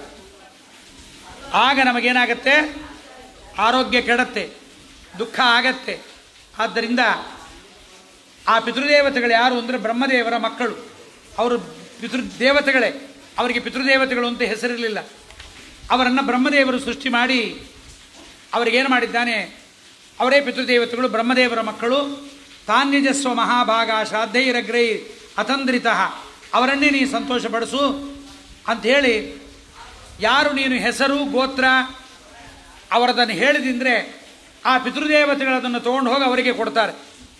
ನಾವಿಲ್ಲಿ 2,000 ರೂಪಾಯಿ ನೋಟು 6,000 ರೂಪಾಯಿ ಎಂವೋ ಮಾಡಿದರೆ 2,000 ರೂಪಾಯಿ ನೋಟೇ ಕೊಡಬೇಕು ಅಂತೇನಿಲ್ಲ, 10 ರೂಪಾಯಿ ನೋಟು ಕೊಡ್ಬೋದು. ಕೊಟ್ಟಲ್ಲಿ ಅವರಿಗೆ ಅದು ಆಹಾರ. ಅವರು ಯಾವ ಲೋಕದಲ್ಲಿ ಯಾವ ದೇಹದಲ್ಲಿರ್ತಾರೆ ಆಯಾ ಆಹಾರವನ್ನಾಗಿ ಮಾಡಿಕೊಡ್ತಾರೆ ಅವರೊಳಗಿರುವ ಭಗವಂತ. ಅದಕ್ಕೆ ಶ್ರಾದ್ದ ಮಾಡುವಾಗ ಕೇಳಬೇಕು, ಪಿತೃಪಿತಾಮಹ ಪ್ರಪಿತಾಮಹೇಶು ವಸುರುದ್ರಾದಿತ್ಯೇಶು ಅನಿರುದ್ಧ ಪ್ರದ್ಯುಮ್ನ ಸಂಕರ್ಷಣೇಶು. ಅನಿರುದ್ಧ ಪ್ರದ್ಯುಮ್ನ ಸಂಕರ್ಷಣ ಇರ್ತಾರೆ. ಕೊಡೋದು ಯಾರಪ್ಪ ಅಂದರೆ ಇವರಲ್ಲ, ಇವರಿಗೆ ಯೋಗ್ಯತೆ ಇಲ್ಲ. ಪಿತೃದೇವತೆಗಳ ಒಳಗಿರುವ ವಸುಗಳು, ಪಿತಾಮಹರ ಒಳಗಡೆ ಇರತಕ್ಕಂಥ ರುದ್ರರು, ಪ್ರಪಿತಾಮಹರಲ್ಲಿರ್ತಕ್ಕಂಥ ಆದಿತ್ಯರು, ಅದರೊಳಗಿರ್ತಕ್ಕಂಥ ಅನಿರುದ್ಧ ಪ್ರದ್ಯುಮ್ನ ಸಂಕರ್ಷಣ ಪರಮಾತ್ಮನ ರೂಪಿ, ಜನಾರ್ದನ ರೂಪಿ ವಾಸುದೇವ ಶ್ರಾದ್ದದಲ್ಲಿ ತಾನಿದೆಲ್ಲವನ್ನು ತಂದು ಕೊಡ್ತಾನೆ. ಅದನ್ನು ನೀ ಮಾಡು, ನಾ ಹೊರಡ್ತೀನಿ, ನನಗೆ ಪಿಂಡ ಇಟ್ಟಿದ್ದೀನಿ, ನಮ್ಮ ಅಪ್ಪಂಗಿಟ್ಟಿಲ್ಲ ಇಡು ಒಂದು, ನಾ ಹೊರಡ್ತೀನಿ. ಇದು ಮಾರ್ಕಂಡೇಯಸ್ತು ತೇಶೇಷಂ ಏತತ್ಸರ್ವಂ ಪ್ರವಕ್ಷತಿ. ಒಳ್ಳೆ ಪುರೋಹಿತರನ್ನು ಕರ್ಕೊಂಡಿದ್ಯಾ, ಶ್ರೇಷ್ಠ ಪುರೋಹಿತ, ಒಳ್ಳೆ ಪುರೋಹಿತರು ಬರಬೇಕಂತ. ಪುರತಃ ಹಿತಂ ಕರೋತೀತಿ ಪುರೋಹಿತ ಅಂತ. ಯಜಮಾನ ಚೆನ್ನಾಗಿ ಸತ್ತೆ ಪುರೋಹಿತಂಗೇನೂ ಗೊತ್ತಿರೋದು. ಪುರೋಹಿತ ಒಳ್ಳೆ ಪಂಡಿತ, ಯಜಮಾನಂಗೆ ಏನೂ ಗೊತ್ತಿಲ್ಲ, ದಡ್ಡ. ಯಜಮಾನ ಪಶು ಅಂತ. ಎಡಗಡೆ ಹಾಕ್ಕೊಳ್ರಿ ಅಂದರೆ ತಮಗೆ ತಂದು ಎಡಗಡೆ ಇಡ್ತಾವ. ಅಂಥವನಾಗಬಾರ್ದು ಯಜಮಾನ, ಅವನು ಬುದ್ಧಿವಂತನಾಗಬೇಕು. ಆದ್ದರಿಂದ ಉಪಸ್ಥಿತಸ್ಥ ಶ್ರಾದ್ದೇದ್ಯ ಮಯೈವಾನುಗ್ರಹಾಯ ವೈ, ಅವರನ್ನು ಕೇಳು, ನಾ ಹೊರಡ್ತೀನಿ ಇಂದ ಶಂತನು. ಆಮೇಲೆ ಶ್ರಾದ್ದ ಮುಗಿದ ಮೇಲೆ ಭೀಷ್ಮಾಚಾರ್ಯರು ಮಾರ್ಕಂಡೇಯರನ್ನು ಕೇಳುತ್ತಾರೆ, ಹೇಳ್ರಿ ಈ ಪ್ರಶ್ನೆಗಳನ್ನೆಲ್ಲ ಅಂದಾಗ ಅವನು ಹೇಳ್ತಾನೆ ಮಾರ್ಕಂಡೇಯ, ಅಹಂ ಪಿತೃಪ್ರಸಾದಾದ್ವಯಿ, ಪಿತೃದೇವತೆಗಳ ಅನುಗ್ರಹದಿಂದಲೇ ನಾನು ದೀರ್ಘಾಯುಷ್ಯವಂತನಾಗಿ ಚಿರಂಜೀವಿಯಾಗಿದ್ದಾನೆ. ಪಿತೃಭಕ್ತಿಯಿಂದಲೇ ನಾನು ಎಲ್ಲ ಲೋಕಗಳನ್ನು ಪಡೆದಿದ್ದೇನೆ. ಆದ್ದರಿಂದ ಈ ಯುಗದ ಪರ್ಯಂತರವಾಗಿ, ಬಹುಯುಗಳ ಪರ್ಯಂತರವಾಗಿ ನಾನು ಇರ್ತೇನೆ. ನಾನೇನು ಮಾಡಿದೆ, ಮೊದಲಿಗೆ ಮೇರು ಪರ್ವತದಲ್ಲಿ ತಪಸ್ಸು ಮಾಡಲಿಕ್ಕೆ ಹೋಗಿದ್ದೆ. ಅಲ್ಲಿಗೆ ತಪಸ್ಸು ಮಾಡಲಿಕ್ಕೆ ಹೋದಾಗ ಅಲ್ಲಿ ದೇದೀಪ್ಯಮಾನವಾದ ಒಂದು ವಿಮಾನ, ಆ ವಿಮಾನದ ಒಳಗೆ ಯಾರಿದ್ದಾರೆ ಅಂತ ನೋಡುವಾಗ ಅಂಗುಷ್ಠ ಮಾತ್ರ ಪುರುಷರಿದ್ದರು, ಬರೀ ಅಂಗುಷ್ಠ ಮಾತ್ರ, ಇಷ್ಟೇ ಉದ್ದ. ನಾನು ಅವರನ್ನು ನೋಡಿದೆ, ನಮಸ್ಕಾರ ಮಾಡಿದೆ. ಯಾರು ನೀವು ಅಂತ ಕೇಳಿದೆ. ಕಾಣಿಸ್ತಾ ಇಲ್ಲ ಇವನಿಗೆ, ಬರೀ ಅಂಗುಷ್ಠ ಮಾತ್ರ ಬೆಳಕು ಕಾಣಿಸ್ತಾ ಇದೆ ವಿಮಾನದಲ್ಲಿ. ಆಗ ಅವರಿಗೆ ನಮಸ್ಕಾರ ಮಾಡಿದಾಗ ಅವರಂದರು, ನಿನ್ನ ತಪಸ್ಸು ಇನ್ನೂ ಸಾಲದು, ನಿನಗೆ ನಾವು ಕಾಣಿಸಿಕೊಳ್ಳಬೇಕಾದ್ರೆ ಪುಣ್ಯ ಹೆಚ್ಚಿಗೆ ಬೇಕು. ಮಾರ್ಕಂಡೇಯಗಂತ ನಮಗತಿಯನ್ನು ನಾವು, ಕೊರೋನಾ ಬಂದದೆ 6 ತಿಂಗಳಾಗಿದೆ, ಪಂಚಮುಖಿ ಪ್ರಾಣದೇವರು ನೋಡಿಲ್ಲ, ರಾಯರ ದರ್ಶನ ಆಗಿಲ್ಲ ಅಂದರೆ ಪಾಪಿಗಳು ಅಂತ ಅರ್ಥ, ಪಾಪದ ಫಲ ಅದು. ನಿಂದಿನ್ನೂ ತಪಸ್ಸು ಪೂರ್ತಿಯಾಗಿಲ್ಲ, ಆದ್ದರಿಂದ ನಾನು ಕಾಣಿಸಲ್ಲ ಅಂಥೇಳಿ ಕ್ಷಣೇನೈವ ಪ್ರಮಾಣಂ ಸಹ ಬಿಭ್ರದನ್ಯದನುತ್ತಮಂ. ತಕ್ಷಣ ಏನು ಮಾಡಿದ್ದಾರೆ, ಇನ್ನೊಂದು ರೂಪ ಸ್ವೀಕಾರ ಮಾಡಿ ಅವರ ಎದುರಿಗೆ ಕೂತಿದ್ದಾರೆ. ಅವರು ನೋಡಿದಾಗ ಗೊತ್ತಾಯ್ತು, ಇವು ಸನತ್ ಕುಮಾರರಲ್ವೇ, ಬ್ರಹ್ಮದೇವರ ಮಕ್ಕಳಲ್ವೇ, ಭಾಳ ಸಂತೋಷ ಅಂದ ಮಾರ್ಕಂಡೇಯ. ಅವರಂತಾರೆ, ನಾನು ಬ್ರಹ್ಮದೇವರ ಮಗ ಸನತ್ ಕುಮಾರ ಅಂತ ನನಗೆ ಹೆಸರು. ಸನಕ ಸನಂದನ ಸನತ್ ಕುಮಾರ, ನಾವಿಷ್ಟು ಜನ 4 ಜನ ಪರಮ ಧರ್ಮಿಗಳು. ಮದ್ಭಕ್ತಾತೇ ತಪಶ್ಚೀರ್ಣಂ, ನನ್ನ ಭಕ್ತಿಯಿಂದ ತಪಸ್ಸನ್ನು ಮಾಡಿದ್ಯಾ. ಪೃಷ್ಠಪಿತॄಣಾಂ ಸರ್ಗಂಚ ಶ್ರಾದ್ದಂಚ ಚಾನಕ ಚಿಚ್ಛೇದ ಸಂಶಯಂ ಭೀಷ್ಮಂ ಭೀಷ್ಮ ಸುತು ದೇವೇಶ್ವರೋ ಮಮ ಸ ಮಾಮುವಾಚ ಧರ್ಮಾತ್ಮ ಕಥಾಸ್ತೆ ಬಹುವಾರ್ಷಿಕೆ ಅಂತ ಹೇಳಿ ಸನತ್ ಕುಮಾರರು ಮಾರ್ಕಂಡೇಯನಿಗೆ ಪಿತೃಕಲ್ಪವನ್ನು,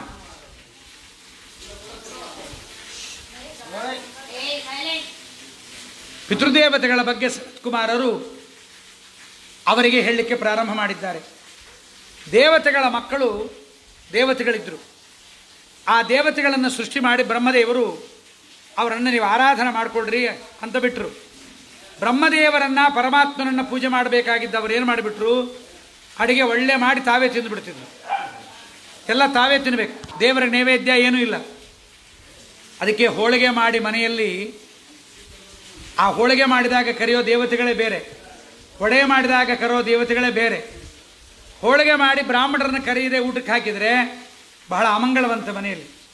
ಸುಮ್ಮನೆ ಅಂಗಡಿಗೆ ಹೋಗಿ, ಅಯ್ಯಂಗಾರ್ ಬೇಕರಿಗೆ ಹೋಗಿ ಉಗಾದಿ ಹಬ್ಬದ ದಿವಸ ರೆಡಿ ಇಟ್ಬಿಟ್ಟಿರ್ತಾನೆ, ಹೋಳಿಗೆ ಸಿಗುತ್ತದೆ, ಕಡುಬು ಸಿಗುತ್ತದೆ. ಅವ್ರು ರೆಡಿಮೇಡ್ ಹಾಕಿಬಿಟ್ಟಿರ್ತಾರೆ. ವರಮಹಾಲಕ್ಷ್ಮಿ ಹಬ್ಬಕ್ಕೆ ರೆಡಿ ಆದಾಗ ವರಮಹಾಲಕ್ಷ್ಮಿ ಪೂಜಾ ಪುಸ್ತಕ CD ಸಿಗುತ್ತದೆ. ಯಾರ್ದಾರ ಮನೆಯಲ್ಲಿ ಮುಂಜಿ ಆಗ್ತಾ ಇದ್ದರೆ ಒಂದು ಕೊಟ್ಬಿಡ್ತಾರೆ, ಒಂದು ಟೇಪ್ ರೆಕಾರ್ಡರ್ ಹಾಕಿ ಟೇಪ್ ಕೊಟ್ಬಿಡ್ತಾರೆ. ಸಂಧ್ಯಾವಂದನಿ ಯಜುಶಾಖ ಸಂಧ್ಯಾವಂದನ ಅಂತ ಅಪ್ಪ ಹೇಳ್ತಾರೆ, ನೋಡು ಕ್ಯಾಸೆಟ್ ಕೊಟ್ಬಿಟ್ಟಾರೆ, ಇದನ್ನು ಕೇಳ್ಕೊಂಡು ಸಂಧ್ಯಾವಂದನೆ ಮಾಡು ಅಂತ. ಅದ್ರಾಗ ಹೇಳ್ತಾರೆ, ಕೇಶವಾಯ ಸ್ವಾಹ, ನೀರು ಕುಡಿಯುವುದು. ಅವರಮ್ಮ ತಮ್ಮಿಗಾಗಿ ನೀರಿಟ್ಟಿರ್ತಾಳೆ, ಒಂದು ತಮ್ಮಿಗೆ ಪೂರ್ತಿ ಕುಡಿದು. ನಾರಾಯಣಾಯ ಸ್ವಾಹ, ಅಮ್ಮ ನೀರಾಗೋಯ್ತು ಅಂದ, ತಡಿ ಇನ್ನೊಂದು ತಮ್ಮಿಗೆ ಕೊಡ್ತೀನಿ. ಅವು ಇನ್ನೊಂದು ತಮ್ಮಿಗೆ ಕೊಡ್ಲ, ಅಮ್ಮ ಕುಡಿಲಿಕ್ಕೆ ಆಗದಿಲ್ಲ ಒಂದೊಂದು ತಮ್ಮಿಗೆ. ಅವರಪ್ಪ ಮಾಡಿದ್ದು ನೋಡಿಲ್ಲ ಮನೆಯಾಗೆ. ಅವರಪ್ಪ ಉದ್ಧರಣೆಯಾಗಿ ತುಂಬಿಕೊಂಡು ಸಂಧ್ಯಾವಂದನೆ ಮಾಡೋದು ನೋಡಿದರೆ, ಅಪ್ಪ ನಿಂತ್ಕೊಂಡು ಮೂತ್ರ ವಿಸರ್ಜನೆ ಮಾಡಿದರೆ ಮಕ್ಕಳು ಓಡಾಡಿಕೊಂಡು ಮಾಡ್ತಾವೆ. ತಿಷ್ಟನ್ ಮೂತ್ರ ಗಚ್ಚನ್ ಮೂತ್ರ ಅಂತ. ಮನೆಯಾಗೆ ತಂದೆ ತಾಯಿ ಧರ್ಮ ಮಾಡಿದರೆ ಅವು ಗೋಪಿಚಂದ್ರನ ಹಚ್ಕೋಬೇಕು ಅಂದರೆ ಅಪ್ಪ ಮಾಡೋದು ನೋಡಿದರೆ ಹಚ್ಕೋತಿರ್ತವೆ. ಗೋಪಿಚಂದ್ರನ ಹಚ್ಕೊಂಡ್ರೆ ಗೋಪಿಚಂದ್ರ ನೀರಿನಾಗದ್ದು ಹಿಂಗೆ ಹಚ್ಕೊಂಡು ಹಿಂಗೆ ಹಚ್ಕೊಂಡು ಹೆಂಗೆಂಗೋ ಹಚ್ಕೊಂಡ್ರೆ ಏನಾಗಬೇಕು? ಧರ್ಮ ಮಾಡೋದು ನೋಡಬೇಕು. ಸೀರೆ ಉಟ್ಕೊಂಡ್ರೆ ತಲೆಗೆ ಸುತ್ತಕೊಂಡ್ರೆ ಏನು ಮಾಡಬೇಕು? ಬರೀ ಚೂಡಿದಾರ ಹಾಕ್ಕೊಂಡೇ ಬೆಳೆದು. ಅದಕ್ಕೆ ಪ್ರತಿಯೊಂದನ್ನು ಗುರುಮುಖೇನ ಕಲಿಯಬೇಕು. ಅದಕ್ಕೋಸ್ಕರವಾಗಿ ಆ ದೇವತೆಗಳನ್ನು ಸೃಷ್ಟಿ ಮಾಡಿದಾಗ ಅವರು ಬ್ರಹ್ಮದೇವರ ಆರಾಧನೆ ಮಾಡಲಿಲ್ಲ. ಆಗ ಆರಾಧನೆ ಮಾಡದೇ ಇದ್ದಾಗ ಬ್ರಹ್ಮದೇವರೇನು ಮಾಡಿದರು? ಶಾಪ ಕೊಟ್ಟರು. ನೀವು ನನ್ನನ್ನು ಆರಾಧನೆ ಮಾಡಲಿಲ್ಲ, ನಿಮ್ಮನ್ನು ನೀವೇ ಪೂಜೆ ಮಾಡಿಕೊಂಡ್ರೆ, ಆದ್ದರಿಂದ ಜ್ಞಾನಭ್ರಷ್ಟರಾಗಿರಿ ಅಂತ ಶಾಪ ಕೊಡ್ತಾರೆ. ದೇವತೆಗಳಿಗಿದು ಮಹತ್ತರವಾದ ದುಃಖ ಇದು. ಜ್ಞಾನ ಇಲ್ಲದೆ ಇರೋದು ಅಂದರೆ ಏನು ಗೊತ್ತಾ? ಹುಲ್ಲು ತಿಂತಾಯಿದ್ರು, ಮಣ್ಣು ತಿಂತಾಯಿದ್ರು ಅಂತ ಅರ್ಥ ಅಲ್ಲ. ಪರಮಾತ್ಮನ ಸರ್ವೋತ್ತಮತ್ವದ ಬಗ್ಗೆ, ಪಂಚಭೇದ ತಾರತಮ್ಯದ ಬಗ್ಗೆ, ಜೀವೋತ್ತಮತ್ವದ ಬಗ್ಗೆ ಅಜ್ಞಾನ ಬಂದೋಯ್ತು, ಸಂಶಯ ಬಂದೋಯ್ತು. ಇದಮದೋವ ಇತ್ಯಾಕಾರಕ ಸಂಶಯ ಬಂದೋಯ್ತು, ಬಹಳ ದುಃಖ ಆಯಿತು. ಅವರೆಲ್ಲ ಏನು ಮಾಡಿದ್ದಾರೆ? ಮತ್ತೆ ಬ್ರಹ್ಮದೇವರನ್ನ ಬಂದು ಕೇಳಿದ್ರು, ನಾವೇನು ಮಾಡಬೇಕು ಹೇಳ್ರಿ ಅಂತ. ನೀವೆಲ್ಲ ಹೋಗಿ ನಿಮ್ಮ ಮಕ್ಕಳ ಹತ್ರ ಕೇಳ್ರಿ ಅಂತ ಕಳಿಸಿದರು. ಆ ಮಕ್ಕಳ ಹತ್ರ ಬಂದು ಇವರು ಕೇಳಿದ್ರು, ನಮಗೆ ಜ್ಞಾನ ಲೋಪ ಆಗಿದೆ, ಜ್ಞಾನವನ್ನು ಉಪದೇಶ ಮಾಡಿದರೆ ಜ್ಞಾನ ಬರುತ್ತಂತೆ, ಅದನ್ನು ಹೇಳ್ರಿ ಅಂತ. ಆಗ ಮಕ್ಕಳು ತಂದೆಗೆ ಉಪದೇಶವನ್ನು ಮಾಡಿದ್ರಂತೆ. ಮಾಡಿ ತಲೆ ಮೇಲೆ ಕೈ ಇಟ್ಟು ಮಕ್ಕಳು ತಂದೆಗೆ ಜ್ಞಾನ ಬಂದಿದೆ, ಹೋಗಿ ಬನ್ನಿರಿ ಮಕ್ಕಳೇ ಎಂದುಬಿಟ್ರು. ಮಕ್ಕಳು ತಂದೆಯನ್ನು ಮಕ್ಕಳೇ ಎಂದುಬಿಟ್ರು. ಮಕ್ಕಳನ್ನು ತಂದೆಯನ್ನು ಮಕ್ಕಳು ಮಕ್ಕಳೇ ಎಂದಿದ್ದರಿಂದ ಇವರು ಪಿತೃ ದೇವತೆಗಳಾಗಿಬಿಟ್ರು. ಇವರಂದ್ರು ಇದೇನು ಅನ್ಯಾಯ, ನಮ್ಮನ್ನು ಮಕ್ಕಳು ತಂದೆ ಅನ್ನಬೇಕಾದವರು ಮಕ್ಕಳೇ ಎಂದುಬಿಟ್ರಲ್ಲ ಅಂತ ಕೇಳಿದಾಗ ಬ್ರಹ್ಮದೇವರು ಹೇಳ್ತಾರೆ, 5 ಜನ ತಂದೆ ಇರ್ತಾರೆ. ಅನ್ನದಾತ, ಭಯತ್ರಾತ, ಜ್ಞಾನತ್ರಾತ ಅಂತ. ಜನಿತಾ ಚೋಪನೀತಾ ಚ ಯಶ್ಚ ವಿದ್ಯಾಂ ಪ್ರಯಚ್ಛತಿ ಅನ್ನದಾತ ಭಯತ್ರಾತ ಪಂಚೈತೆ ಪಿತರಸ್ಮೃತಾಹ ಅಂತ. ಮೊದಲು ಜನಿತ, ನಮ್ಮನ್ನು ಭೂಮಿಗೆ ತಂದವನು, ಉಪನಯನ ಮಾಡಿದವನು. ಯಶ್ಚ ವಿದ್ಯಾಂ ಪ್ರಯಚ್ಛತಿ, ಯಾರು ವಿದ್ಯೆಯನ್ನು ಕೊಡ್ತಾರೆ. ಆಪತ್ತು ಬಂದಾಗ ನಮಗೆ ಯಾರು ಅನ್ನ ಹಾಕುತ್ತಾರೆ. ಭಯತ್ರಾತ, ಭಯ ಬಂದಾಗ ಯಾರು ನಮಗೆ ಭಯದ ಪರಿಹಾರವನ್ನು ಮಾಡ್ತಾರೆ. ಇವರು 5 ಜನ ಪಿತೃಗಳು ಅಂತ ಹೇಳ್ತಾರೆ. ನಿಮಗೆ ವಿದ್ಯಾ ಕೊಟ್ಟಿದ್ದಾರಾದ್ರಿಂದ ಅವರು ನಿಮಗೆ ತಂದೆಯಾದರು, ನೀವು ಅವರನ್ನು ಆರಾಧನೆ ಮಾಡಬೇಕು, ಪಿತೃದೇವತೆಗಳು ಅಂತ ಅವರನ್ನು ಸಂತೋಷಪಡಿಸಬೇಕು ಅಂತ. ಇವರೇ ಪಿತೃದೇವತೆಗಳು ಅಂದರೆ ತಂದೆಯಂದರಿಗೆ ಮಕ್ಕಳಿಗೆ ಮಕ್ಕಳು ಕೊಟ್ಟ ಜ್ಞಾನದಿಂದ ಅವರು ಪಿತೃದೇವತೆಗಳಾಗಿದ್ದಾರೆ. ಆದ್ದರಿಂದ ಯೂಯಂ ಶರೀರಕರ್ತಾರ ತೇಷಾಂ ದೇವಾ ಭವಿಷ್ಯತ, ನೀವು ದೇಹ ಕೊಟ್ಟಿದ್ದರಿಂದ ಅವರಿಗಪ್ಪ. ತೇತು ಜ್ಞಾನಪ್ರದಾತಾರ ಪಿತವೋ ಪಿತರೋ ಓನ ಸಂಶಯ, ಅವರು ನಿಮಗೆ ಜ್ಞಾನ ಕೊಟ್ಟಿದ್ದರಿಂದ ಅವರು ನಿಮಗೆ ತಂದೆಯಾಗಿದ್ದಾರೆ. ಹೀಗೆ ಜ್ಞಾನ ಮತ್ತು ದೇಹದ ಬಗ್ಗೆ ಹೇಳಿದ್ದಾರೆ. ದೇವಾಶ್ಚ ಪಿತರಶ್ಚೈವ ತದ್ಬುದ್ಧಿ ದ್ವಂದ್ವಿವೋಕಸಾಹ ಅಂತ ಹೇಳಿ ಈ ಶ್ರಾದ್ದದ ಬಗ್ಗೆ ಹೇಳ್ತಾ, ದೇವಕಾರ್ಯಾದ ಪಿಮುನೆ ಪಿತೃಕಾರ್ಯಂ ವಿಶಿಷ್ಯತೆ ಅಂತ. ದೇವತಾ ಪೂಜೆಯ ಬಗ್ಗೆ, ದೇವರ ಪೂಜೆಯ ಬಗ್ಗೆ ಒಂದು 25-30 ಪೇಜ್ ಪುಸ್ತಕ. ಶ್ರಾದ್ದದ ಬಗ್ಗೆ 10,000-20,000 ಪೇಜುಗಳಿದೆ. ಶ್ರಾದ್ದ ಅಂದರೆ ಏನು, ಶ್ರಾದ್ದ ಹೇಗೆ ಮಾಡಬೇಕು, ಶ್ರಾದ್ದದ ದಿವಸ ಬ್ರಾಹ್ಮಣರನ್ನ ಹ್ಯಾಕೆ ಕರಿಬೇಕು. ಫೋನ್ ಮಾಡಿಬಿಟ್ಟು, ಆಚಾರ್ಯ ಇವತ್ತು ನಮ್ಮ ಅಪ್ಪಂದು ನಿಮ್ಮದು ಆಗಲಿ, ಆಚಾರ್ಯ ಅನಾಯಾಸ ಬಂದಿರಿ ಆಗಲಿ, ಇಲ್ಲೇ ಏನು ನಿಮ್ಮ ಮನೆಯಾಗೆ ಶ್ರಾದ್ದ ಆಗಲಿ ಇಲ್ಲೇ.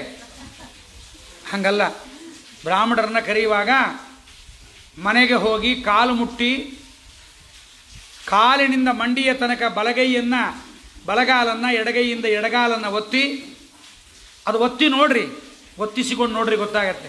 ಹೆಂಡತಿ ಕೈನಾಗೆ ಮಕ್ಕಳ ಕೈನಾಗಲ್ಲ. ಊಟಕ್ಕೆ ಯಾರು ಕರೀಲಿಕ್ಕೆ ಬರ್ತಾರೋ ಅವ್ರ ಕಾಲು ಒತ್ತಬೇಕು.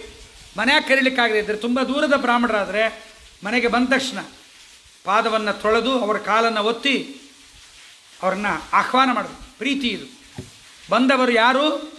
ಬ್ರಾಹ್ಮಣರಲ್ಲ, ಒಳಗಡೆ ಭಗವಂತ ಬಂದಿದ್ದಾನೆ, ಪರಮಾತ್ಮ ಬಂದಿದ್ದಾನೆ, ಅವನ ಆರಾಧನೆ. ಮದುವೆಗೆ ಬರುವ ಲಕ್ಷ್ಮೀನಾರಾಯಣರನ್ನು ಕರೆಯೋದು ಬೇರೆ, ಶ್ರಾದ್ದಕ್ಕೆ ಬರುವ ಜನಾರ್ದನನ್ನು ಕರೆಯುವುದು ಬೇರೆ ಪದ್ಧತಿ. ಹಾಗಾಗಿ ಶ್ರಾದ್ದದ ಬಗ್ಗೆ ಇದನ್ನೆಲ್ಲ ಹೇಳ್ತಾ ಇದ್ದಾರೆ. ಬಂದ ಬ್ರಾಹ್ಮಣ, ಮನೆಗೆ ಬ್ರಾಹ್ಮಣ ಬಂದ ಅಂದರೆ ಮೊದಲು ಕಾಲು ತೊಳೆಯಬೇಕಂತೆ. ಬರುವಾಗ ಬ್ರಾಹ್ಮಣ ಬೆಂಕಿಯಾಗಿ ಬರ್ತಾನಂತೆ. ವೈಶ್ವಾನರ ಪ್ರವಿಶತಿ ಅತಿಥಿರ್ ಬ್ರಾಹ್ಮಣೋ ಗೃಹಾನ್ನ. ನಚಿಕೇತನನ್ನು ಅವರ ತಂದೆ ಉದ್ಧಾಲಕ ಯಮರಾಜನಿಗೆ ಕೊಟ್ಟುಬಿಟ್ಟ. ನಚಿಕೇತ ಸೀದಾ ಯಮಲೋಕಕ್ಕೆ ಬಂದು ಕೂತ್ಕೊಂಡ. ಯಮಲೋಕಕ್ಕೆ, ನರಕಕ್ಕಲ್ಲ, ಯಮಲೋಕಕ್ಕೆ ಬಂದು ಕೂತಾಗ ಯಮರಾಜನ ಮಡದಿ ಅವಳಲ್ಲಿ ಮನೆಯಲ್ಲಿದ್ಲು. ಯಮರಾಜನ ಮಡದಿ, ಬರ್ರಿ ಬ್ರಾಹ್ಮಣರೇ ಒಳಗೆ ಅಂದರು. ನಾ ಬರಲ್ಲ ಅಂದ. ಇವನೇ ದೊಡ್ಡ 25 ವರ್ಷದ ಹುಡುಗ ಅಲ್ಲ, 5-6 ವರ್ಷದ ಹುಡುಗ. ಅವನೇನು ಮಾಡಿದ್ದಾನೆ? ಗಂಡ ಇಲ್ಲದೆ ಇರೋ ಮನೇಲಿ ನಾವು ಬೇರೆ ಹುಡುಗರು ಬರಬಾರ್ದು, ಎಂಥ ಪರಿ. ಶತರೂಪ ನಮ್ಮ ಯಮರಾಜನ ಮಡದಿ ಕರೆದ್ರೆ ಬರಲಿಲ್ಲ, ಹೊರಗೆ ಕೂತಿದ್ದ. ಯಮರಾಜ ಯಾವ ಸ್ಪೆಷಲ್ ಕೇಸ್ ಇತ್ತೋ ಏನೋ, ಯಾವ ICU ಒಳಗೆ ಕೂತಿದ್ನೋ ಗೊತ್ತಿಲ್ಲ. 3 ದಿವಸ ಆದಮೇಲೆ ಬಂದು ಕೂಡಲೇ ಯಮರಾಜನ ಮಡದಿ ಕೈಯಾಗಿ ತಮ್ಮಿಗೆ ಹಿಡ್ಕೊಂಡೇ ಕೂತಿದ್ಲಂತೆ. ಸ್ವಾಮಿ ವೈಶ್ವಾನರ ಪ್ರವಿಶತಿ ಅತಿಥಿರ್ ಬ್ರಾಹ್ಮಣೋ ಗೃಹಾನ್. ಬೆಂಕಿ ಬರ್ತಾ ಇದೆ ಒಳಗಡೆಗೆ, ದಯಮಾಡಿ ಅದನ್ನು ತೊಳೆದು ಒಳಗೆ ಕರ್ಕೊಳ್ರಿ ಎಂದು. ಹೆಂಡತಿ ನೀರು ಹಾಕಬೇಕು, ಬ್ರಾಹ್ಮಣರ ಪಾದಕ್ಕೆ ಗಂಡ ತೊಳಿಬೇಕು. ಗಂಡನ ಕೈಗೆ ನೀರು ಹಾಕಿ ಗಂಡ ತೊಳೆಯೋದಲ್ಲ, ಅದಕ್ಕೆ ನೀನು ಹಾಕಬೇಕು. ಬ್ರಾಹ್ಮಣರ ಪಾದಕ್ಕೆ ಹಾಕಬೇಕು. ಗಂಡನ ಪಾದವಲ್ಲಂದಲ್ಲದೆ ಇನ್ಯಾರ ಪಾದಕ್ಕೂ ಅವಳು ನೀರು ಹಾಕಬಾರ್ದು. ಗಂಡನ ಪಾದ ಒಂದನ್ನೇ ಮುಟ್ಟಿ ತೊಳಿಬೇಕು ಹೆಂಡತಿ. ಮಾವನ ಜೊತೆಗೆ ಮೋಟ್ರ್ ಬೈಕ್ನಾಗ ಕೂತ್ಕೊಂಡು ಹಿಂಗೆ ಹಿಡ್ಕೊಂಡು ಹೋಗ್ತಿರ್ತಾರೆ. ಅವನ ಮಾವನು ದರಿದ್ರ ಜೊಲ್ಬುರ್ಕ, ಇದು ಸೊಸಿಗೂ ನಾಚಿಕೆ ಇಲ್ಲ. ನಂಗೆ ಮಾವ ನಮ್ಮ ಗಂಡಂದ್ರಾಗ ಏನು ವ್ಯತ್ಯಾಸ ಇಲ್ಲ ಅಂತ ಕರ್ಮ ಇದು ಬೇರೆ. ಇದೆಲ್ಲ ಮೂರ್ಖತನ ಮಾಡಬಾರ್ದು. ಮಾವನೇ, ಮಾವನ ಜೊತೆಗೆ ನಚೈಕಾಸನಗೋ ಭವೇತ್. ನಿನ್ನ ಮಗಳು ಯೌವನವಂತಳಾಗಿದ್ದರೆ, ಅವಳ ದೇಹ ಪುಷ್ಟವಾಗಿದ್ದರೆ, ಅವಳ ದೇಹ ತಗಿಲಿದರೆ, ನಿನ್ನ ಮಗಳ ದೇಹ ನಿನಗೆ ತಗಲಬಾರದು. ತಗಲಿದರೆ ಮನೋವಿಕಾರ ಆಗತ್ತೆ. ಏನಾಗಲ್ಲ ಅಂತ ಸುಳ್ಳು ಹೇಳಬಾರ್ದು. ಮನೋವಿಕಾರ ಆಗೋದು ನಿಜ. ಮಗಳು ಬೇಡ, ತಾಯಿ ದೇಹ ಮಗನಿಗೆ ತಗಲಿದರೆ, ವಯಸ್ಸು ಬಂದ ಮಗನನ್ನು ತಾಯಿ ಎಣ್ಣೆ ಒತ್ತಿ ಒರೆಯಬಾರದು. ಮಗನಿಗೆ ವಯಸ್ಸು ಬಂದ ಮೇಲೆ ಅಭ್ಯಂಜನ ಸ್ನಾನ ಮಾಡಿಸ್ತೀನಿ, ಕೋಪಿನ ಹಾಕ್ಕೊಂಡು ನಿಂತ್ಕೋ, ಇವೆಲ್ಲ ಇಲ್ಲ.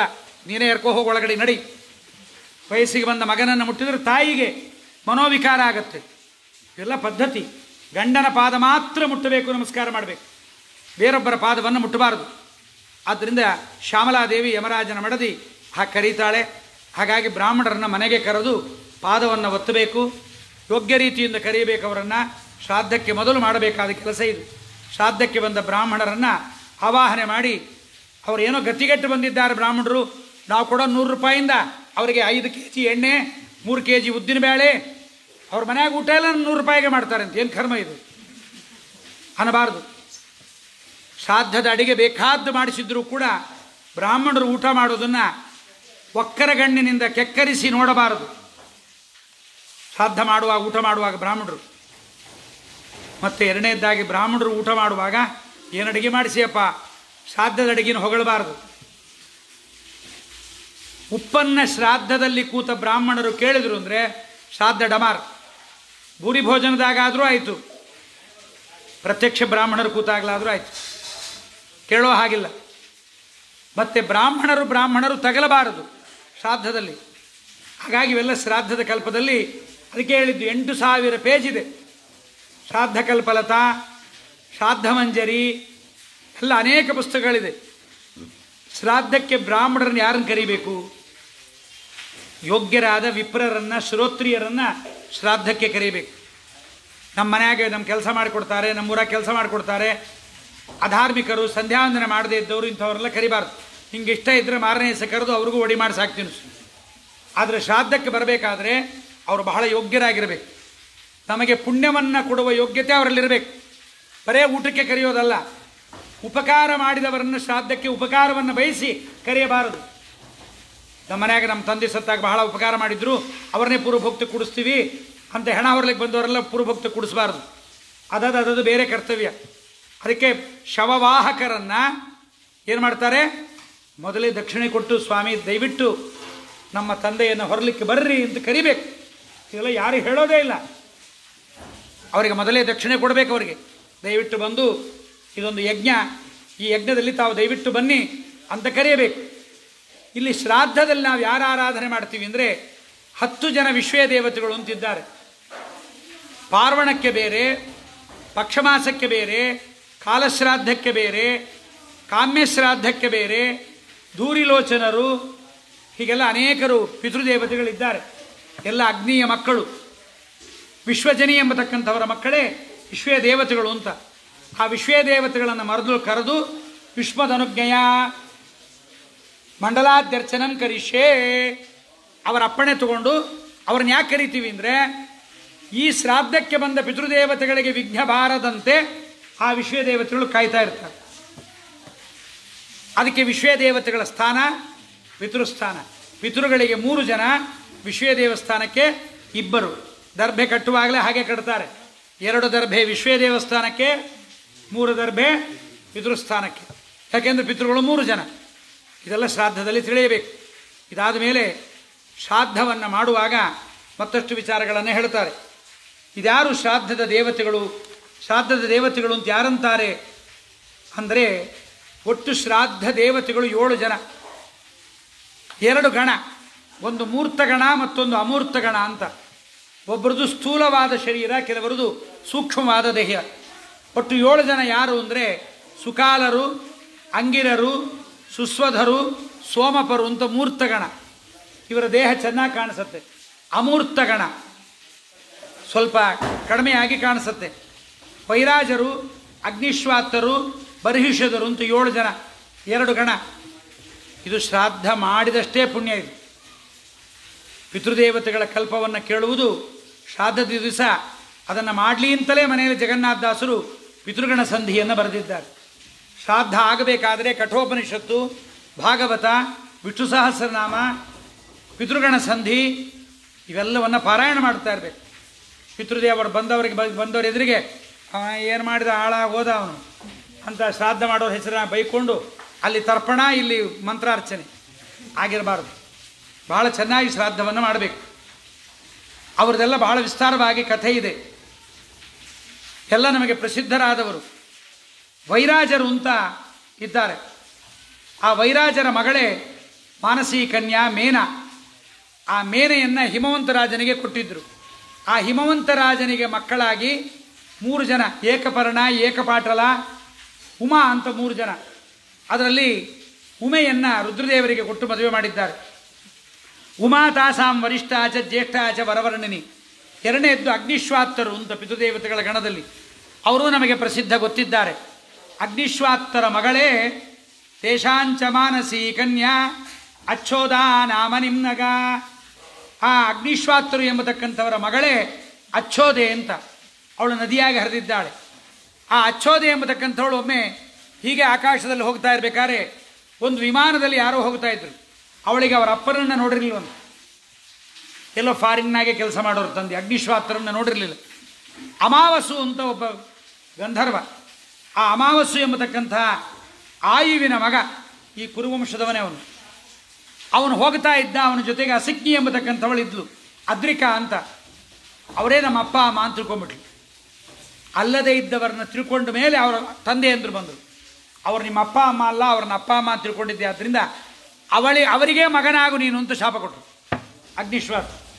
ಆ ಅಚ್ಚೋದೆಯೇ ಅಮಾವಸ್ಸು. ಯಾರು? ಅವನೇ ನಮ್ಮ ವಿಮಾನದಲ್ಲಿ ಬಂದಿರತಕ್ಕಂತಹ ಆ ಶ್ರೇಷ್ಠನಾಗಿರ್ತಕ್ಕಂಥ ರಾಜ. ಅವನಿಗೆ ಮಗಳಾಗಿ ಹುಡುತ್ತಾಳೆ. ಬಂದಾಗ ವಸು, ಅವನೊಬ್ಬ ವಸು, ಅವನಿಗೆ ಮಗಳಾಗಿ ಹುಡ್ತಾಳೆ. ಆ ಮಗಳಾಗಿ ಹುಟ್ಟುವಾಗ ಅದೇನಾಗತ್ತೆ ಅಂದರೆ, ಮಗಳಾಗಿ ಹೇಗೆ ಹುಡ್ತಾಳೆ ಅಂದರೆ, ಈ ವಸು ಇದ್ದಾನಲ್ಲ, ಇವನೊಮ್ಮೆ ಕಾಡಿಗೆ ಹೋಗಿರ್ತಾನೆ. ಕಾಡಿಗೆ ಹೋದಾಗ ಒಳ್ಳೆ ವಸಂತ ಋತು, ಒಳ್ಳೆ ಪಕ್ಷಿಗಳೆಲ್ಲ ವಿಹಾರ ಮಾಡ್ತಾ ಇದೆ. ಅದನ್ನು ನೋಡಿ ಇವನ ಮನಸ್ಸು ವಿಕಾರ ಆಗಿಬಿಡುತ್ತೆ. ಮನೋವಿಕಾರವಾಗಿ ಅವನ ತೇಜಸ್ಸು ನಾಶವಾಗತ್ತೆ. ತೇಜಸ್ಸು ಬಿದ್ದದ್ದನ್ನು ನೆಲದ ಮೇಲೆ ಬಿಡಬಾರದು ಅಂತ ಒಂದು ದೊನ್ನೆಯಲ್ಲಿ ಹಿಡಿತಾನೆ. ಅದನ್ನು ಹಿಡಿದು ಒಂದು ಹಕ್ಕಿಗೆ ಕೊಡ್ತಾನೆ. ಯಾವುದಕ್ಕೆ? ಪಾರಿವಾಳಕ್ಕೆ, ಕಪೋತಕ್ಕೆ ಕೊಟ್ಟದ್ದನ್ನು ಅದು ತೊಗೊಂಡು ಹೋಗಿ ನನ್ನ ಹೆಂಡತಿ ಕೊಡು ಅಂತ. ಅಂದರೆ ಬ್ರಹ್ಮಚರ್ಯ ತೇಜಸ್ಸಿಗೆ ಎಷ್ಟು ಗೌರವ ಅನ್ನೋದು ಅರ್ಥ ಮಾಡ್ಕೋಬೇಕು. ಅದನ್ನು ತೊಗೊಂಡು ಹೋಗ್ತಾ ಇದ್ದಾಗ ಇದೇನೋ ಆಹಾರ ತೊಗೊಂಡು ಹೋಗ್ತಾ ಇದೆ ಅಂತ ಇನ್ನೊಂದು ಕಪೋತ, ಇನ್ನೊಂದು ಗರುಡ ಬಂದು ಜಗಳ ಆಡುತ್ತಾರೆ. ಸರಿಯಾಗಿ ಯಮುನಾ ನದಿಯಲ್ಲಿ ಆ ತೇಜಸ್ಸು ಕೆಳಗೆ ಬೀಳುತ್ತೆ. ಅದನ್ನು ಶಾಪಗ್ರಸ್ತಳಾದ ಒಂದು ಮೀನು ತಿನ್ನತ್ತೆ. ಮನುಷ್ಯರ ತೇಜಸ್ಸನ್ನು ಮೀನು ತಿಂದು ಮೀನಿಗೆ ಮನುಷ್ಯ ಮಕ್ಕಳಾಗ್ತವೆ.